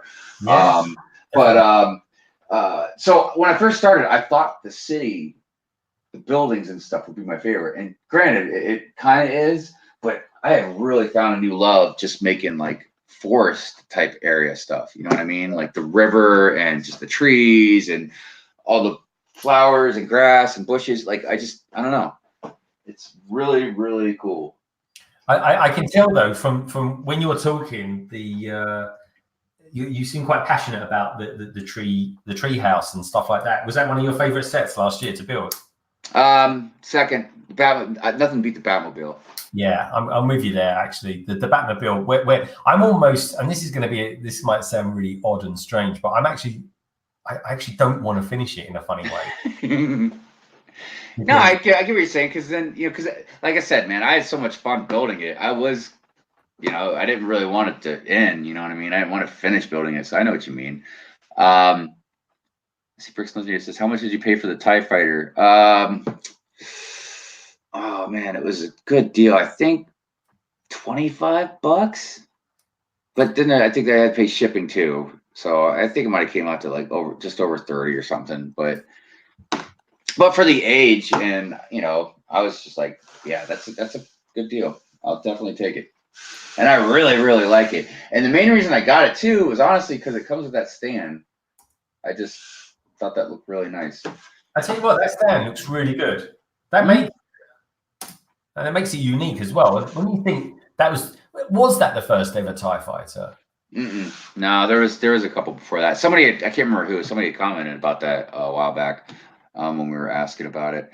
All right, let me jump down here. I'm missing some comments again. Solo's back. Welcome back, Solo. Who is back? Solo Brick Builder. Oh, Solo Brick Builder. Hey. Brick Freak says, I'm almost done making my road mills plates. Then I'll do my first update. Yeah, those road mills or the mills plates. I'll tell you, that's something else. I'm sure eventually I'm gonna make mills plates for the city. Watch, I'll get like the core part of the city done, and then I'm gonna have to like change it all again with mills plates. Was the TIE Fighter used? Yes, it was used, but it was kept in good condition, clean. Yeah, I don't mind buying used bricks as long as they are in good condition, because it's it doesn't really matter, does it? Sometimes I look for used bricks depending on what I'm looking for. Then just as a Batmobile is freaking sweet. Yes, it is. Oh, man, it is the best. But do you like when you're doing mocks and stuff like that? Okay, so let's take for example your mock that you're doing for your mountain. Are you gonna be using new bricks for that? Do you insist on new bricks, or do you just go, you know what, I'll just get whatever I can, the cheapest way of getting it? Yeah, when you got to buy thousands and thousands of bricks, man, you can't be, well, I mean, unless you got the money, you can't. Yeah. I can't be petty about them being used or not. I agree, because I do find this set that I'm making at the moment. I've only had the box in here. I'll tell you what, I'll go and get it. While you've got it on your screen at the moment, I'll just go and get the instructions. Oh. And I forgot, I'm sitting here taking up all the screen. Instructions, and I'll show you what I'm going to be building there. Right on. Let me see what's going on in the chat. Gallagate says, when are you going to crack into that train station, Brick Hive? When am I going to crack into that train station? I don't know. I think I need to get some more base plates first. I don't want to build it until I got a base plate to really put it on. And I was going to build it over here, and I think I might actually build it over here. So we'll see it when I'm streaming. But I think that's where I'm going to put it. It probably seems like the most convenient place to put it. Pretty sure. You're back. Okay, so this is a project I'm working on at the moment. Okay. This is an AT-AT, but it's a big one. Oh wow. All right. So that's not the whole thing. So it's the model was by someone called Raskolnikov, and it's based on set 75054, which is the official Lego set for an AT-AT. However, this is a bigger version of that. So this is the part of it. This isn't all the instructions. So, but this one, I think I got this from Rebrickable, and then what it is, this particular custom mock by him is actually free. So I didn't pay for it or anything like that. But what I am paying for, obviously, is all the bricks for it. So let me show you some of the other instructions for it. So these are all sort of sectioned off. So this would be page 56, and maybe I could get it bound or something like that. But at the moment, how many pieces is it? It's 2,500 something. So it's quite big. These are all. This is all of them here. Oh, it was off Rebrickable. So Rebrickable, and these are all the parts. So this is. I think this is printed on duplex. So oh no, it's not actually. That's a bit naughty. But yeah, so it's 33 pages of parts that you get for these. So for like a piece like that little piece there, like, I need 12 of them. They're like blue and greyish and stuff like that. But I've got literally 200 pieces left to get. So I've got something like 95% there. But you can see the instructions are really well done. Oh yeah, definitely. And I started collecting these. I mean, look at that. How awesome does that look? Wow. It's brilliant. That's really good detail as far as the instruction manuals go. Let's go to, and that's what it will look like when it's finished. So that's the AT I'm working on. It's this. Yeah, I wonder which one it's from, because you know how there's a few of them. Well, this particular one is the designer. Like I say, his name's Raskonov. If I hold it up, you'll see it. It's a heck of a name. Oh, okay. So he's based, and he's based on an official Lego set. So the AT-AT set 75054 must have come out about 4 years ago or something like that. It's based on that, but what it is, it's just a bigger version of that one. So now when I started collecting this, I haven't seen them for ages, but they're away, and you know they're in their various little boxes. But I bought an absolute platoon of snow troopers, who are some of my favorite troopers. They are. I got a load of rebel troopers as well. I bought the AT-AT driver, but I also got a general. I've forgotten his name off the top of my head. General Heed or something like that. He's the guy that Darth Vader contacted whilst he was driving the AT-AT. Yeah. He was qualified on the generator. And nice. Goes, we are within firing range, Lord Vader. I worked to that effect. And and then boom, the generator. But yeah, that's going to be my project and all that effectively. And that is a lot of instruction. Yeah, that's a lot, no doubt.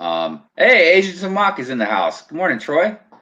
Oh wait, I'm sorry. I don't know what time it is where you're at, but it's afternoon here, so I'm going to just say good afternoon. Well, good evening from London. That's right. Maybe it's morning where you're at, it's afternoon here, and it's evening where Greg is. Yeah. Meet you. Oh, let's see. What's everybody saying? Let's see. Bricks subscribe to Agents of Mock. Galligate says that looks like lots of parts to order from Brick Vibe, Greg. Yeah, I've got a box that's about, I don't know, this big. It's huge. It's got a box like that, and it's full up with Lego. So it's cost hundreds to get. It really has. But I've kind of insisted on getting new pieces. But I tell you what, Brandon, I might just get, because it's proven to be a right pain in the backside to get all the last bits and pieces. I might actually buy the bullet, because I tell you what, there was if I show you, there's some big panels in this. Let me go to the parts count, something like that. And there were some really particular expensive pieces that they were like £4.50, which would be the equivalent of say $7 for this part. And I needed about 6 of them or something like that. It was a plate. Now, it's not jumping out at me, so I won't bother finding it. But it's like one of these plates here. See that there? There's these. Hold on a second. Let me look at that a little closer. You get these plates that have kind of go. You get the studs going down there, studs across, and studs that. but I needed about 8 of them, and like £4.50 each. And like before you know it, with postage, you're spending like £50 just on these plates alone. But they are quite a rare plate, so and those I did want to get new because they would look a bit rubbish if they were all scratched up. I'm dying to know, and I know it can vary a little bit here and there, but I'm dying to know what the price would be for all the pieces for that. Well, I've kept all the receipts, and I can look back over. And I've been collecting these for like 2 years, but that's just where I've been on and off thinking, oh yeah, I must buy some pieces for that, and I do. It was like the other day, I needed to get a piece. It was like the sort of triangular tile, and it was kind of one of these ones that is kind of 2 studs wide by 3 studs high, and it was kind of facing the right side. And I needed to get 24 of those. And then in the whole of England, there was only one store that sold them. So I was like, well, I'll just get them from there. So I'm kind of slowly collecting it, but yeah, it's cool. It's cool. I'm enjoying it. It's kind of like a little thing on the back burner that I'm doing, and I've got a couple of little projects as well that I'm going to do. But it's kind of just breaking out of that, doing the speed builds, doing the reviews a little bit, and then boom, I'm doing that. So and that's what I do from time to time. And I think that's the beauty. That's why I like watching your channel a lot as well, because you diversify in the sense that you do the builds, you do the streams, you do the speed builds, which you have hints of doing review about as well, which I love, and you do the art thing as well. You do your art stuff, and I like seeing that. I think it's almost. I get this feeling. I could be way off bat here, but I get the feeling for you, it's almost like a form of therapy. And I really appreciate watching what you do. So, thanks, man. I appreciate it. Yeah, I try and be a jack of all trades. Just won't do the news. You leave that to me. That's my area of expertise. Yeah, if you want the news, go see LBB News. So Brick, have you watched Star Wars, Clone Wars, or Rebels? Yeah, I was a little late watching Rebels. So I'm only a couple seasons in. But yeah, looking forward to the final season of Clone Wars. So that'd be cool. Let's see, Gallagher says I hate getting not new parts I've ordered from the UK seller before, and it was really smoky. Didn't want to. Oh yeah, so you got a bad order.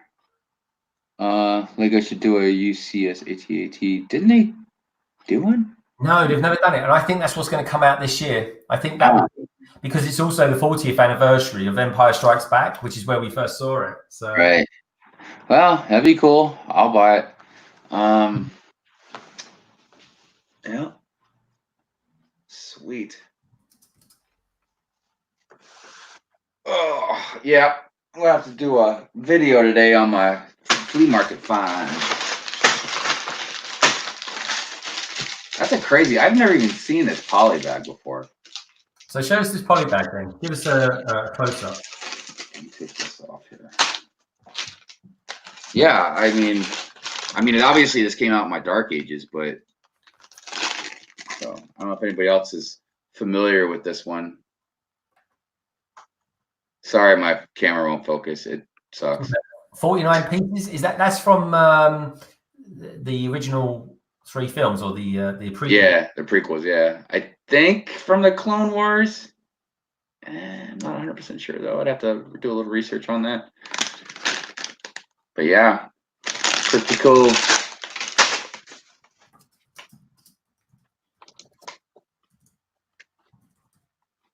See, I watched 2 seasons of Rebels and the first season of Clone Wars. Rock on.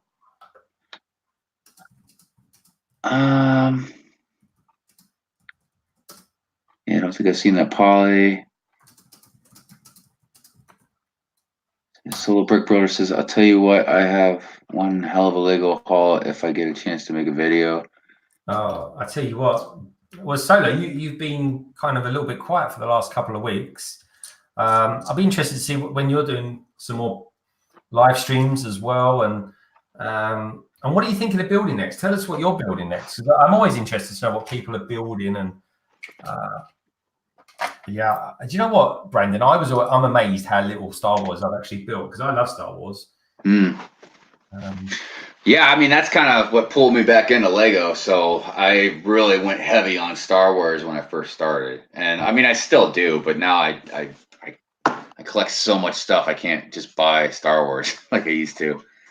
When you're buying your stuff, though, do you consider if people are going to like it on your channel, or do you just kind of get it because you like it? What's your? No, not really. I mean, I will evolve videos for the viewers and subscribers if they want me to do something or don't want me to do something. But as far as the sets go, no. Now, no, that's not true either. I was gonna say maybe some new sets just to kind of get a video out on them. You know what I mean? But there's been new stuff that I've just had no desire to get, and I don't know.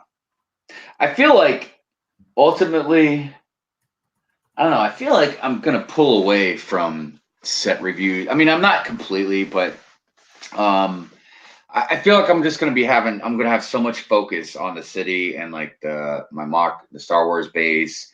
That I mean, obviously I'm still gonna buy new sets. So, Yeah. but I don't know. I just feel like a lot more of my videos will probably focus around that kind of stuff, but it's hard to say.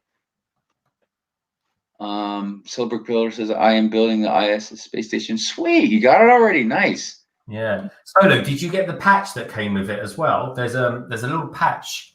They've said that for people that are buying it today. Did you manage to get that as well with it? Because I got that with when I bought the Apollo, and that's a cracking little one. That is. Bristol, yeah. I don't really like doing reviews that much. I just don't feel like I'm that good at them. I know a couple people have debated me on that. They think I'm pretty good at them, but I don't know. And again, it's not like I'm going to just stop doing them. It's just, you know, and who knows? Maybe I'll just one day just decide that's all I want to do. You never know. Yeah, you're fortunate whereby you can do it. You know, you've got the Lego City, and that's always a good draw for people to watch. But you know, the thing is though, if I were to stop doing reviews, I would take out this table here. I'd keep one to build on, but I'd take this thing out. So then I could just have more city. You know what I mean? yeah. And who knows? Maybe one day I'll do it. Maybe I'll just be like, all right, everybody, I can't do reviews no more because I got to make the city bigger. So then just be reviews on the city. Maybe that's the time to do it when you get to that day and you're like, man, I need more real estate for my city, and you know, you'll move into the table, and that'll be it for reviews. But I like your reviews, Brandon. What I like about your reviews, like Doc Samson reviews, is that you know you say it how it is. You know, you're very truthful. You don't get sucked in with all the marketing stuff or anything like that. Thanks. And I just like it. I just think, you know, they're good vids that I like to watch. And I always like your view on stuff anyway. I always think of your view and Doc's view as like the American view. But I don't know. I like it. It's a bit more down to earth. I mean, I like Jang bricks and stuff like that, and you know. Yeah, and that's the thing is, I mean, not that it matters that much, but I mean, obviously, there's a lot of competition when it comes to reviews. I also agree a little bit with what Troy said there, and that's obviously a personal preference and opinions because some people really like reviews, some people really like doing them, but yeah, they are kind of overrated because. Let alone new sets. I mean, old sets, but even like new sets, like yeah. I'm never going to get a new set out before some of the other guys. It's just never going to happen. Yeah. Now that doesn't make it bad or make it deterring that I shouldn't do it. It's just I think really what it comes down to is for me, I mean, my channel and my whole Lego experience right now. It keeps evolving. You know what I mean? Yeah. And like I said, the city just kind of keeps getting bigger. So basically, I feel like I have like, with the exception of the Good Morning stream and like the vlog, I feel like I have kind of like 4 main factions that I kind of focus on. And that's, well, the 4th one I haven't done yet, but the 4th one would be the mock. Then there's the city. Then there's the like hunts, that I go and look for stuff. And then just displaying stuff. Now, there's also the shout out and speed build, which I won't ever stop doing those unless I just don't have anybody to give a shout out to anymore. Yeah. But those will never stop. As a matter of fact, I've been kind of wanting to do those on a certain day. But the problem is I don't want to commit myself to a certain time frame if I can't uphold it. You know what I mean? Like I've already got every week, I got to definitely have my weekly vlog video. And then every Sunday I've got to have, you know, the Good Morning Brick World. So everything else is just kind of scattered and random in between when I have the time to do it. Brixton says I don't even really like watching reviews. I mean, don't get me wrong. I don't want to sound like I'm taking a dump on reviews, because look, every single time up until basically a few months ago, and even I still do it occasionally, but every single time I either get a set or I'm gonna get a set, I always watch reviews, and I'll watch multiple reviews just to get different angles, different opinions. You know, like I'll watch a review that, you know, Greg, you know, at London Bridge Brits did, and then I'll jump over to like Jang and watch his review on it. Then I'll go jump over to Ryan. I'll watch his review on it, just to kind of get different feedback, and different. Like everybody does reviews a little differently too. Some people are a little more interactive with the review. Some people are able to give a little more information or background information about it. So, you know, I don't want to dump on them. It's just like, for instance, not everybody can do like a video about City, you know, Lego City. Not everybody can have that. So that's something I can have that I should probably utilize as much as I can. And again, it doesn't mean I won't ever do any reviews or nothing like that. It just, I don't know. I feel like I'm just talking way too much about this. No, you're thinking it through. Yeah, and the thing is, you've what makes you unique is your city. The reviews don't make you unique by doing reviews. If you just copy people's reviews, which you don't do, you do the Brick Hive style of reviews, then, you know, if you was copying other people, then yeah, that would be a bit boring and a bit, you know, you're never going to grow out of that. But I've only just started getting into doing reviews, and they are a lot more work. There's no doubt about that. But our format is review, build, review, or present, build, then review. But we will do our own style to it. We will add our own thing to it, and we'll see if it takes off. If it doesn't, I don't have the ability to do a city. That might change one day, depending on how the channel does. But at the moment, I can't allocate as much space as I can to you having like a city or something like that. So reviews are quite new to me, whereas you've done reviews since, you know, day dot, whereas we haven't. So we're kind of on that journey. But I'm also trying to do something different. Now I did this thing in the summer, so way back ages ago. I built this set. Let me just grab it. It was only a cheap little set. And do you know what? I built this, I'm not joking, about 4 months ago. I built this. It was there we go. It's just the I think it's like a 4+ set for doing, you know, an X-Wing. It's a pretty good X-Wing. Actually comes with some great figs. And it's the trench run. So it's like, and then got the trench run thing. So that's cool. But it is what it is. You know, it's cheap, it's cheerful, and at the end of the day, it's an X-Wing, and it's aimed at people that, you know, are around for sort of the age of 4. But so what I did, we did something different. We've done the figures differently. It was going to be a review, but we've kind of lost momentum, and the channel's growing in different ways. So it's never going to be a review now. It would just be a sort of speed build, if that, I suppose. But what I did do, I constructed this camera that sat on the back here. And what we did, we called it a swishable camera. And then what we do is, there's me, I'm running around the garden outside, but it was like late summer. And you get to see how swishable it actually is. So, you know, when people say, oh yeah, I've got this ship and it's quite swishable, and they just sort of do that. Well, I'm doing that over about 50 meters, and then zooming in close to plants, going through the plants and all this sort of stuff. And then what I did was, in post-production, I did like a load of sound effects to it. So I had like Luke saying, okay, I'm going in. And then I had these like sounds. And it looked really good. But the problem with doing all that is that it makes it so much more technical that by the time you get it out, you're kind of sick of it by that point. So kind of reined it in a little bit and stuck to doing reviews in the style that we're doing reviews. But that said, the swishable cam still might come back in the future for some other sort of ships and stuff. No, that's a really good idea. I mean, and you see like the nose of the ship too?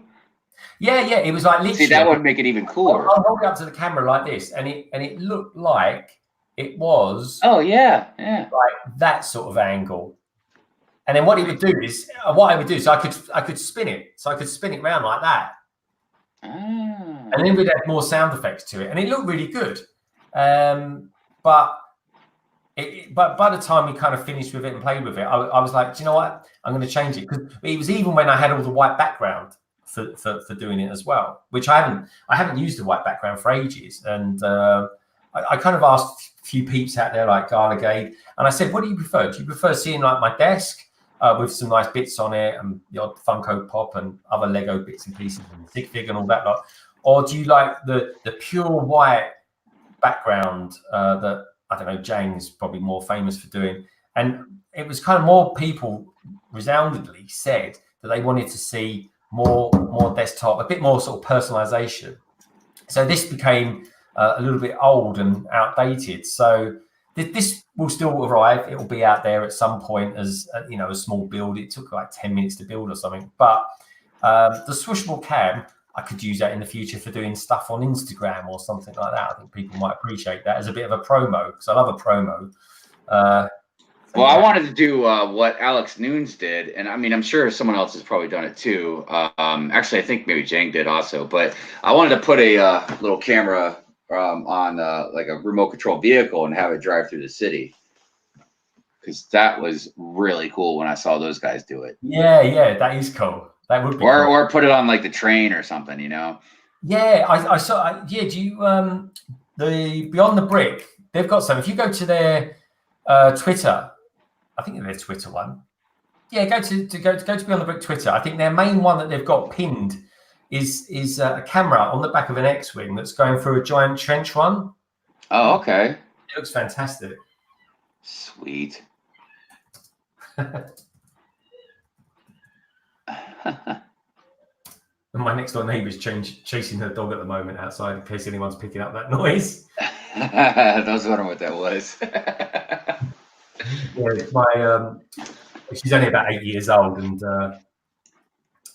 she's just screaming. Their dog is like one of these bloodhounds. Oh, okay. And well, he's called Snoopy, and he really does go snooping around everyone's houses. I've come in my house before, and he's been upstairs. I'm like, "What are you doing here, dog?" That is hilarious. Winterbricker, Deputy, what are you guys doing? I don't know if you left and came back. The remote control camera going down the street's my favorite. Yeah, man, that stuff's cool. Definitely. And a long time ago, when I really started thinking about having a train, running around the city and stuff, like I had very crazy aspirations for the train. And I mean, maybe I could still do it. I was really thinking about it for a while. I just don't know like the math and logistics of it. So I wanted my train to go around the city like it's doing and stuff, but then I wanted to have like shelves and have a train track going up the wall and have it like go all the way around the top of the wall, like up by the ceiling, and then come back down. Can you do that?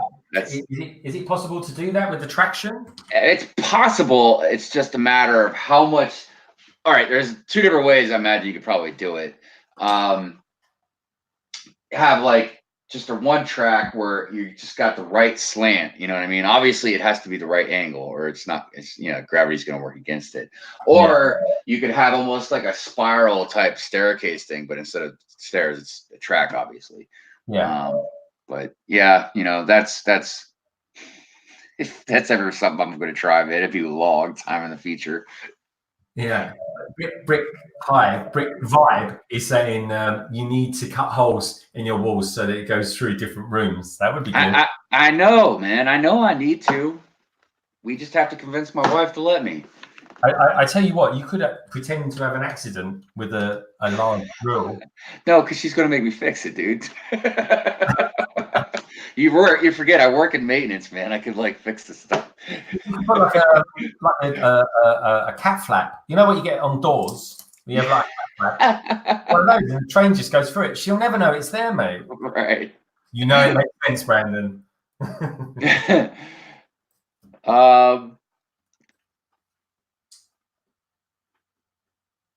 Yeah. What's going on in that chat room? So it says you might have to go in a bit to get some dinner. Yeah, I'm gonna have to go in a bit to eat some lunch, actually. Yeah. I can hear your stomach rumbling from here. Yeah, it's not a pleasant thing to hear, believe me. Well, I'm getting there with this. This is quite a tricky little build, this bit. It's big as well.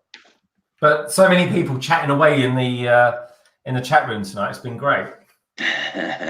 Yeah, man. Everybody's had some really very informative, intelligent, and funny comments. Definitely, mate. It's one of the best. We have the best viewers and subscribers and friends. I tell you, they make the conversations always so interesting and fun. Yeah, definitely. Yeah, no, it's cool, man. I mean, how long do you want to go on for? Are you, do you feel like winding down a little bit now so you can grab your lunch? Oh, yes. We have to wind down a little bit. Plus, I do have a few things I got to take care of today. I would have done them earlier, but I went to the flea market.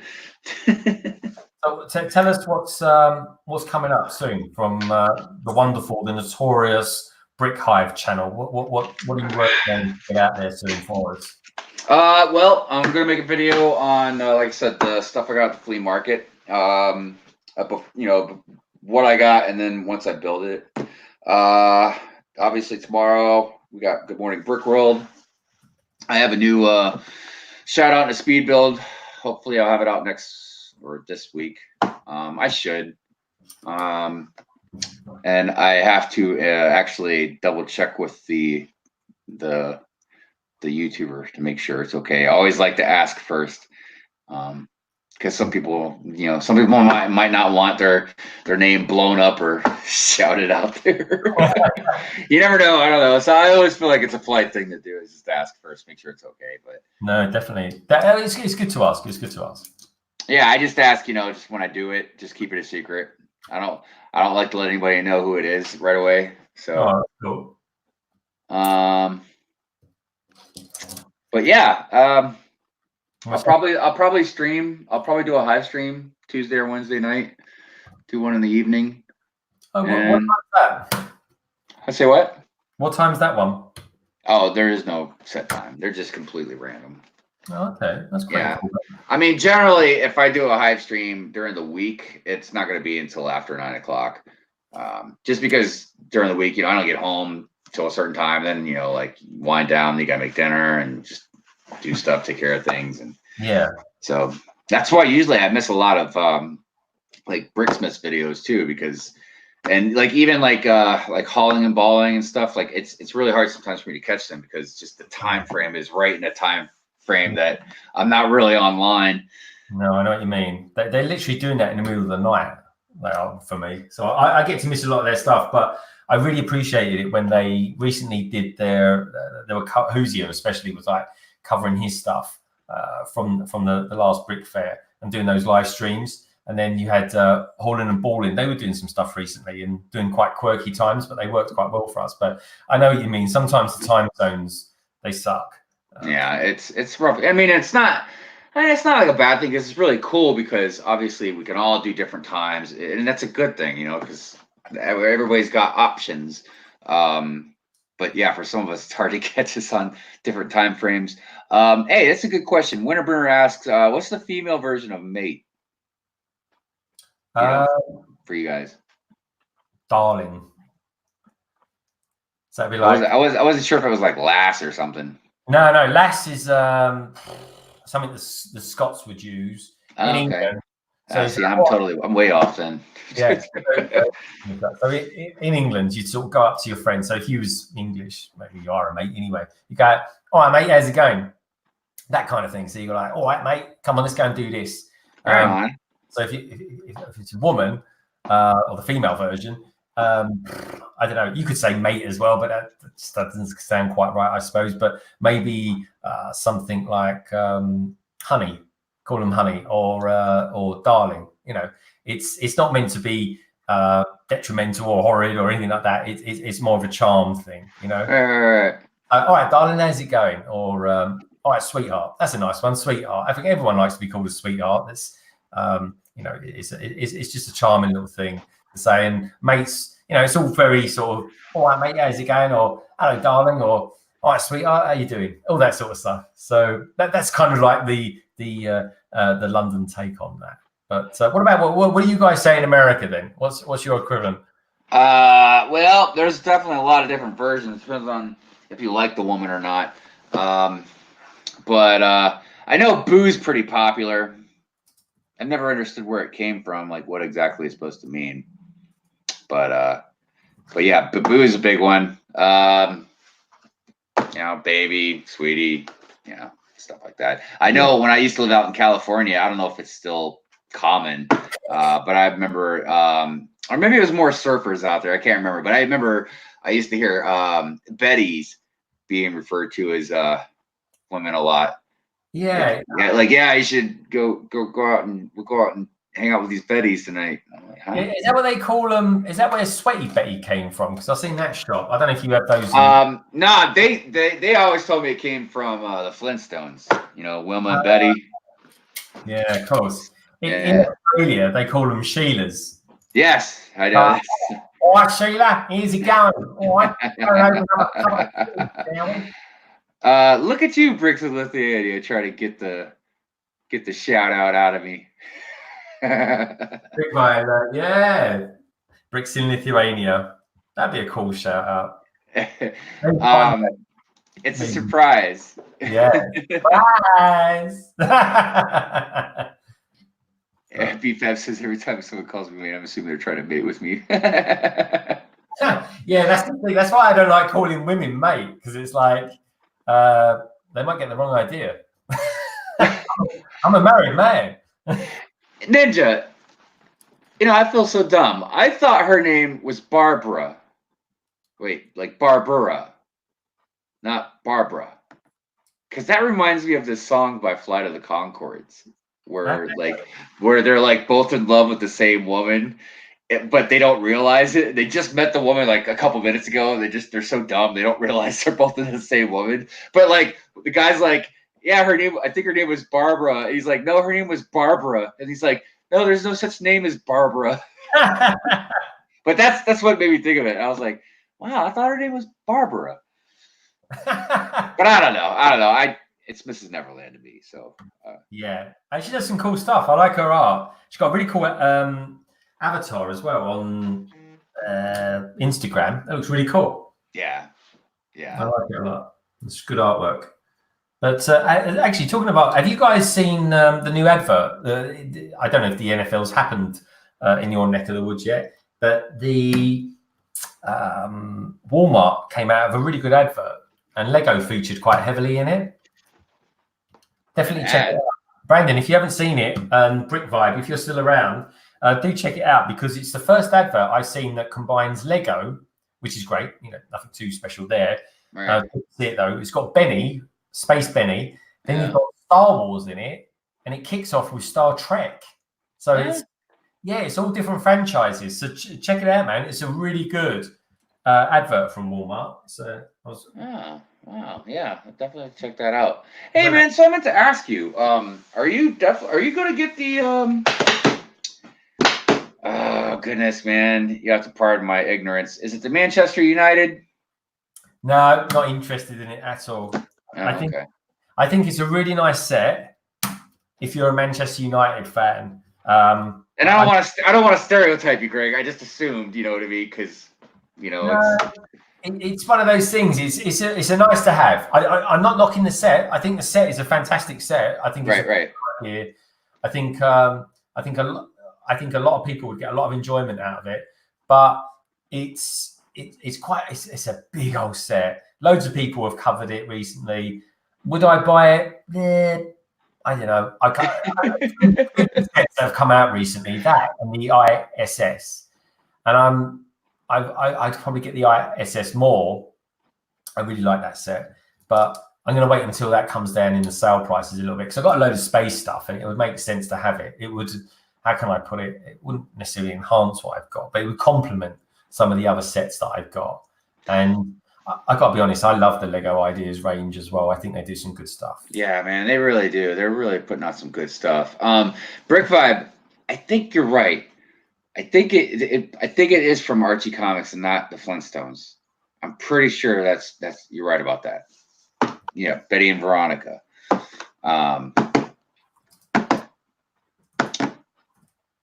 Is that the drum of winding down?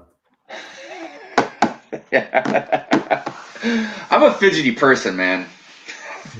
Fidgety. I don't know what it is. Sometimes I have a hard time sitting still. I've got this thing. My dad's the same way. Like, let's say that you know, I'm sitting down watching TV or something, you know, like yeah. I'll flip the remote control like all the time, you know, like really, yeah, like I'm always doing stuff. I should have got like a fidget spinner, one of those stupid things. Yeah, but I don't know. That's how I don't know. It's weird. Do I like reading books? Yes, I do like reading books very much. Graphic novels, especially. Yep, definitely some graphic novels. I haven't really expanded my horizons in a while as far as reading like novels.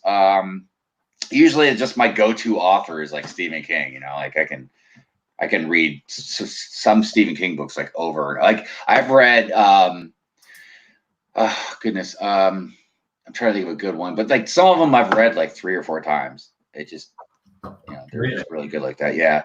But occasionally I like to look for like something just really different, whether it's sci-fi or I always recommend this one book to people that ask me, you know, for something new to read. It's called House of Leaves. And it is the most bizarre book I've ever read in my life. And not just because of the story. Yeah. Because the main part of the story is like about this family that lives in this house, and the house is actually bigger on the inside than it is on the outside. And it's really crazy. But also the way the author writes it, like some of the words are like it's just in circles, like on the page, or like upside down, or like inverted, and every time the word house is in the book, it's the color blue for some reason. Like the letters are blue. That is weird. Yeah. But it's really, really good. What am I reading right now? Nothing. I think the last thing I read actually was maybe last Christmas. My wife got me a new short story book that Stephen King wrote. And I got through about I don't remember how many stories were in there, but I got through about 3/4 of them. And I set it down. I just haven't picked it back up yet. Wow, that's fantastic. Yeah. Yeah, that's pretty good going, man. That's some good reading. Paul got me a book recently. He got me this one. By Solo Brick Rotor. Now, okay. Yes. That's something I've been meaning to get into, some more Star Wars books. I haven't gotten into them in a long time. And I haven't read any of those Aftermath books, the Thrawn book. There's a Darth Raven book I wanted to read. They're good, man. They're really good. I'll tell you, here's a good one as well to read. This one. Because I used to read them a long time ago, like Legend stuff. Tarkin, yup. Yeah, he's one of my favorite Imperials. I like him. I like Tarkin. I like Thrawn. I like Director Krennic as well, actually, from Rogue One. I thought he was good. Yeah. He was just a bit of a pawn, really, to be honest. Make a Lego fidget spinner. I should do that. Clockwork Orange. What? God, I was just referencing that movie the other night. Oh, he's Ninja's asking, have you guys read Master and Apprentice? I haven't, Ninja. That is on my to-do list. I'm kind of working through Dooku at the moment. There's a new Dooku book out. and I haven't got it here, but that's quite good. That's how Ventress got together with Dooku. But what they do is they go into the background, like the origins of Dooku when he was an apprentice with Yoda, and then how he went on. Because Dooku's actually, I reckon. Bye, Galgade. Take care, Galgade. Thanks for coming in. Good to see you as always. I think Dooku's actually one of my favorite ever figures or characters from the Star Wars universe. I just really like him. He's got good taste. Yeah, the last Star Wars book I read, and I can't remember the title because it was a good while ago, but it was about Darth Maul. It was stuff that happened like right before Phantom Menace. It was really good. Yeah, Darth Maul is really good, and I think he's going to feature quite heavily in the new Clone Wars movie or series, I should say. Brick says I am reading Jules Verne's Sticks and a Captain at 15. Nice. Reading is very good. I wish more people would read. It worries me that technology is going to kind of make that, reading a book, not reading something on a tablet, but reading a book is just going to be obsolete. Because, look, call me a worry Willie, and I could be totally wrong, but I feel like if you're just going to read books on a tablet all the time, isn't that bad for your eyes?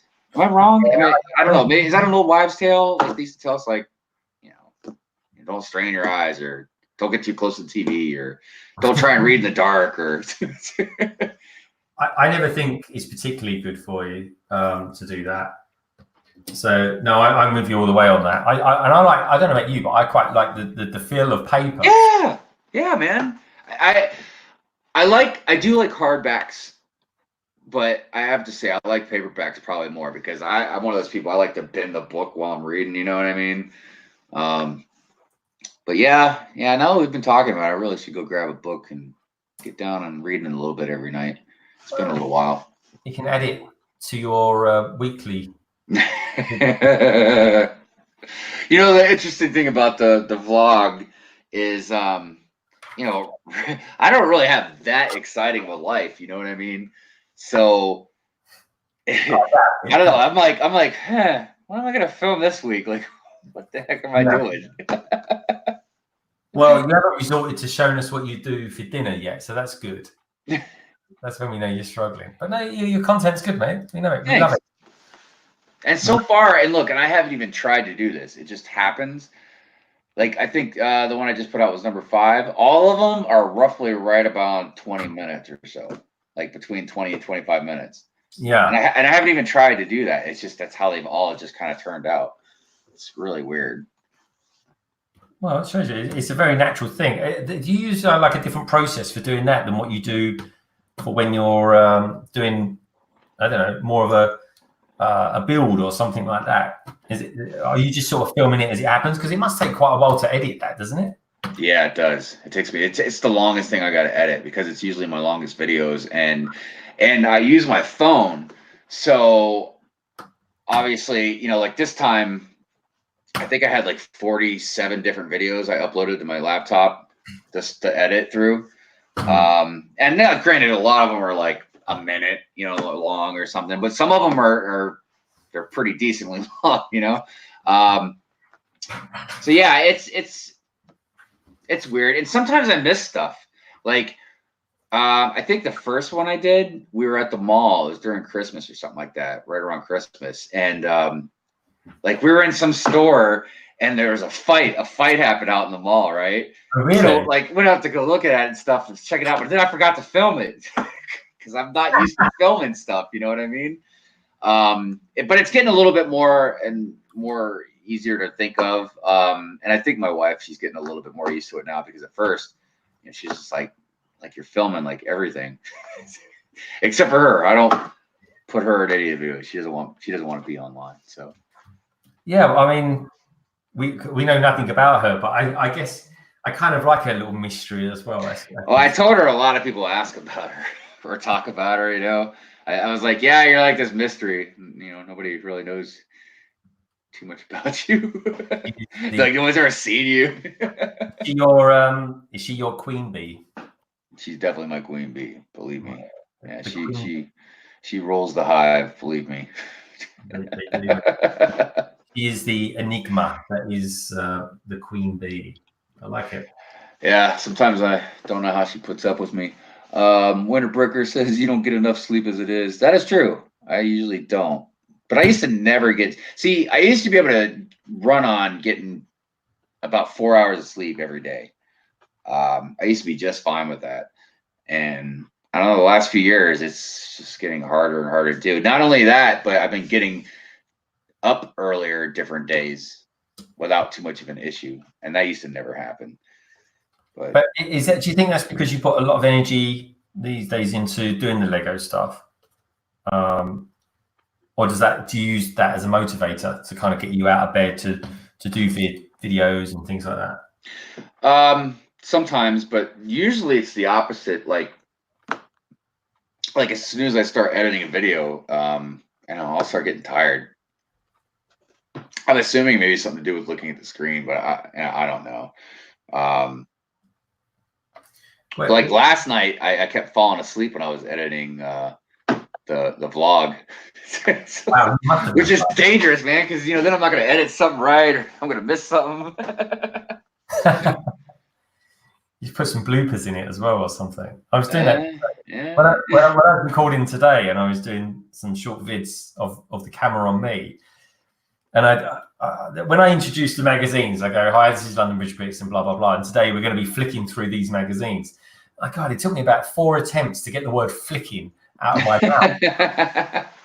That's the crazy thing. That's why a lot of people don't like the live stream as much. You know what I mean? Because you can't edit anything. Everything's on the spot. No, I agree. It is a certain person that does these because, and I like doing them with you because there's good chemistry there and stuff like that, and we always get a good crowd of peeps out there in the chat, and yeah, I don't know, it's a good combination. But I can see if you're a reserved person or very reserved, or it may not necessarily, it will feel harder, but it's like everyone says. I mean, it is almost a bit of a cliche when it comes to YouTube, but you have just got to turn the camera on and do something, and the more you do it, the better you'll get, and the more ideas and you'll kind of go through, and in the end, a little bit of time and effort put into it, and you'll get better. You'll reach your goals, which is what life's all about. I suppose. Yeah, I mean, I'm definitely a lot more comfortable with the camera now, live and not live. The only thing that I have to work on, but I don't even know if it's just part of how I talk or something, because usually I'm very quiet or I don't shut up. I have a hard time sometimes being in the middle. So when I'm doing a video, I'll pause a lot, and I'll say like I say probably 50 times in every one of my videos. Look, I do it now, but it's just, I don't know, it's natural, I guess. It is. It's a completely natural thing to do. It's sometimes you just got to think of other sounds to make, go or you're processing stuff, so that's why you do it, right? But when I do the LBB news, you'll never get that on them because I can post edit it, and I normally take about 3 or 4 takes to read something before I do it. If you look at my Instagram of the last video, I did a short video of our introduction because I was really, Paul did a really good, Paul's a brilliant editor anyway, and he's very, very good. He's very cool. His timing is always really good, and we work really together to get that. And I had this idea of because Picard's been out there, and Brick Vibe would tell you all this as well, because there's a lot of stuff out there, a lot of chit chatter on YouTube about Picard. What I did was I said to him, I said, I've noticed that no one is showing any footage of the new Picard series. They're showing still. So I said, what I want to do, as I introduce London Bridge Bricks, by the time I get to the sort of end of the first paragraph, when I said Lego's been up to this, what's happening in the news, and this is what London Bridge Bricks are about. Normally speaking, I get to the end of it and I go, okay, and here we go.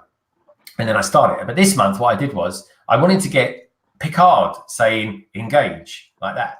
And then what I thought was, because no one else had used any of the sounds, maybe YouTube are sort of being a bit strict on that. So I said, I tell you what we do. When I'll say engage in a kind of Picard style. So I'd say normally engage, and but he's more authoritarian. So he'll say engage. No, that was really cool.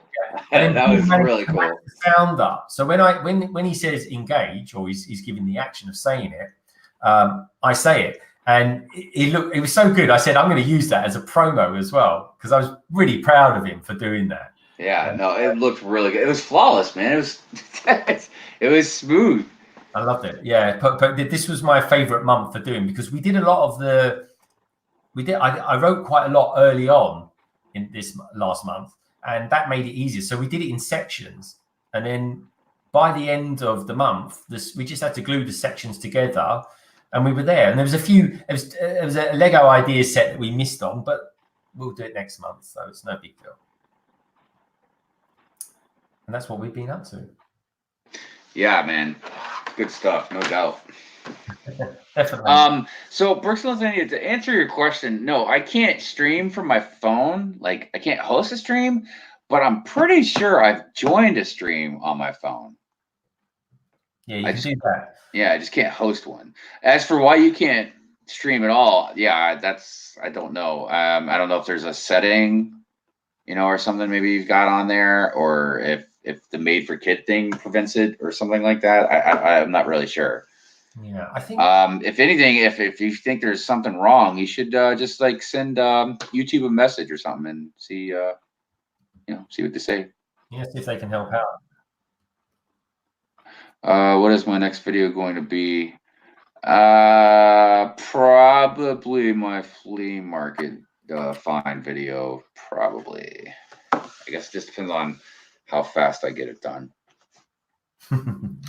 It's time and effort, isn't it? Because I don't know about you, but as much as I love Lego and and long may it continue, it really does. I literally can build my life around it almost. Do you? Mm-hmm. Do you find do you kind of like your day? You build your day around your Lego building and stuff like that? Sort of. I don't know. It's really kind of it's really kind of random. But I can say that my my whole life and almost everything I do kind of revolves around it, except for work. But even work, even like when I'm at work, I'll like sometimes at lunchtime I'll go hunt for something. Like one day, let's see, I think it was Black Friday. This last Black Friday, like I left work early to go to the Lego store. You know what I mean? So yeah, I guess everything kind of revolves around it. But as far as like the building part, not exactly.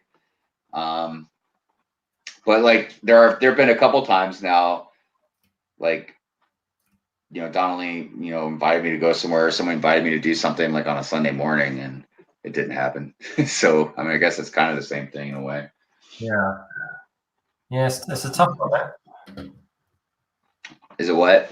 It's a tough one, and trying to balance it all and everything like that. It's it's a big ask. Yeah, it definitely is. And especially when you're trying to like really do something with your channel. You know what I mean? I'm really trying to make it as the best that it could be, as professional as it could be, as big as it can be. So if I was just kind of doing it just randomly here and there, it wouldn't be as big of a thing. But yeah, you got to kind of stay with it. Now, I mean, I probably put out a little bit more extra than I need to, but that's usually just because I can do it fairly fast.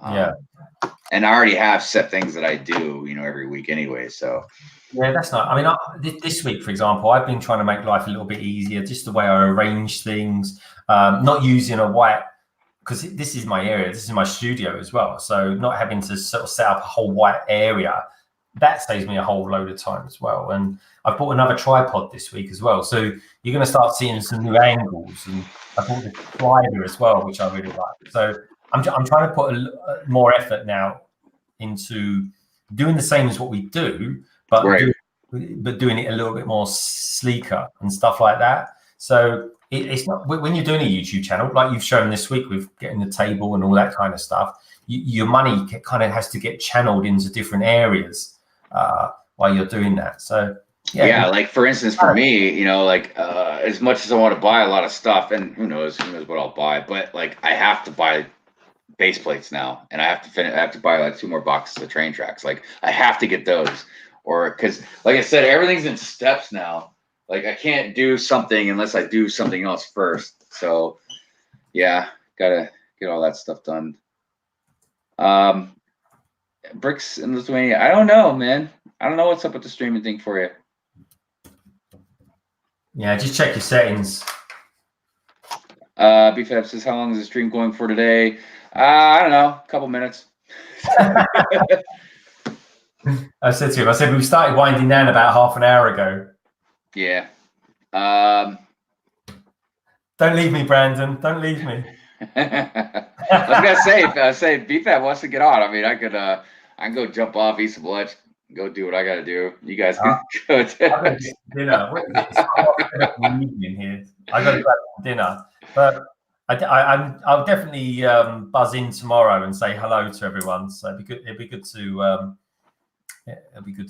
meet up with you again, my friend. As always. Oh, of course, yes, man. I always like it when you can stop by. That's what Sunday afternoon's all about. Sunday morning for you guys, Sunday afternoon for us. I always like to listen in. Yeah, man. Try and beat easy, like Sunday morning, you know? Yeah. Okay. So are we calling it there and then? Are we Yeah, we should probably shut it down. We'll give everybody a couple minute breather, but you know, unless you want to keep going, and I mean, I could just jet. No. Seven. My mind's saying, Greg, just keep going. You know, I tell you what. Let's have a little think about one thing. There's one thing I think I'd like to. I really fancy doing a 12-hour one with you. Yeah, it's just got to be the right day and the right amount of coffee. Yeah, well, I'm up for doing it on a Saturday. If you are, because the Sunday. Unless, of course, we could do it on a Sunday. Well, Sundays, you got Monday the next day. So when you do your one in the morning, it's 2 o'clock. Well, if we could do it any time roughly, I would just have to take the day off work. No. So, like, well, I mean, don't get me wrong. I mean, I have time. Like, I wouldn't mind taking like a 3-day weekend or something like that. Or even a 4-day weekend if I can manage it not like on a holiday or something like that. But yeah, I mean, I have time that I could take off work. So if that's something that, you know, we can set up in the future, yeah, and we should like have as many people, you know, jump in as we can too. Definitely. And what I think we'll do is we could share it like we do with it. We could call it a 12-hour Transatlantic one, right? You do 3 hours. Then we switch over to me. I do 3 hours, and then vice versa. So we just do that. Keep it nice and simple. We share it out there, because YouTube gets a bit funny when you do over 4 hours or something like that. Sometimes it doesn't keep the recordings. There's something there anyway. But if we did it on a Saturday, you wouldn't have to take a day off for that, would you? Because no, I wouldn't have to take a day off for that. No.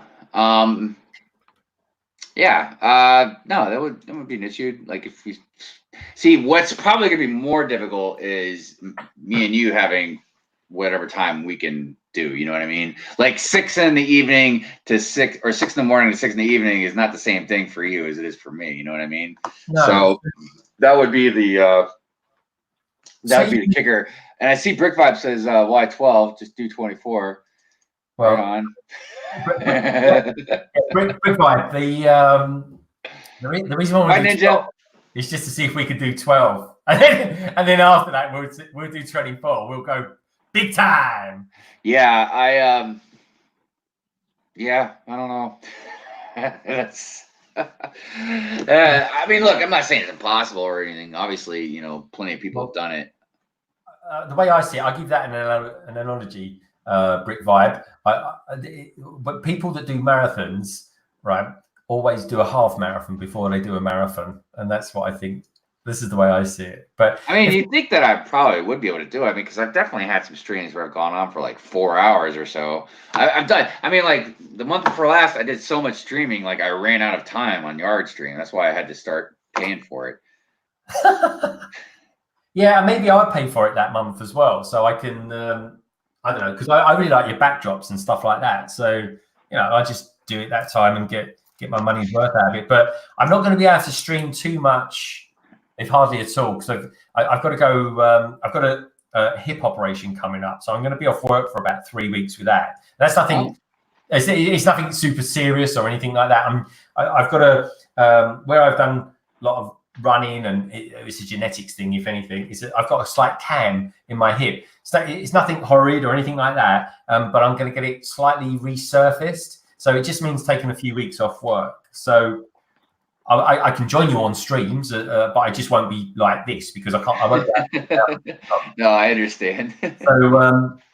So I'll be a little bit out of action then. There'll still be videos going and stuff like that. So there's no output won't be affected too much. But afterwards, I definitely want to look at doing a 12-hour stream with you. So maybe on a Saturday in March, but it's just that 5-hour thing. I'm happy to go from, say, midday my time. Maybe we should do it on my birthday. My time. But so we could do that. But that would be you getting up at, say, 7 o'clock in the morning and going to 7 o'clock in the evening. Oh, that I could do that. That's not too big of an issue. Nah, my birthday's on a Monday this year. Dang it. Oh, that's a good one, Ninja. Don't forget to Ninja kick that like button. Oh, yeah. I try to think of creative ways to hurt that like button. Good shout, Ninja, because I've just done it. And yeah, Brandon. Did I even like our video? Crap. Yeah, you've got to like your own stuff. Otherwise, no one else will. Oh, I did. Okay, good man. Oh, my goodness. I can't ask anybody else to support me if I can't do it. Exactly. You got to stand on your feet, Brandon. BFAB, my birthday is March 16th, day before St. Paddy's Day. God, that date is important to me. I think I know someone whose birthday is on March 16th as well. But yeah, why don't we do that sometime, maybe late March or something like that, because the days will be getting longer and stuff like that. Oh yeah, that'd actually make it a little easier too. So could do. BFAB, Winter Bricker, Ninja. Bricks in Lithuania. Would you be up for doing or joining us from time to time to do a 12-hour stream? Because I think that could be really good fun. Yeah, actually, we should once we pick a day, we should make almost like a I'm trying to think of the right word, but a list per se, and like ask people like, okay, would you like to join? Would you like to join? Kind of like what Beyond the Brick did. Yeah, exactly. Yeah, but we'll do 12 hours. So why don't we do, if you're happy to do 7 o'clock in the morning, why don't we go 7 o'clock in the morning your time till 7 o'clock your time, and that will be midday my time to midnight my time. Right on.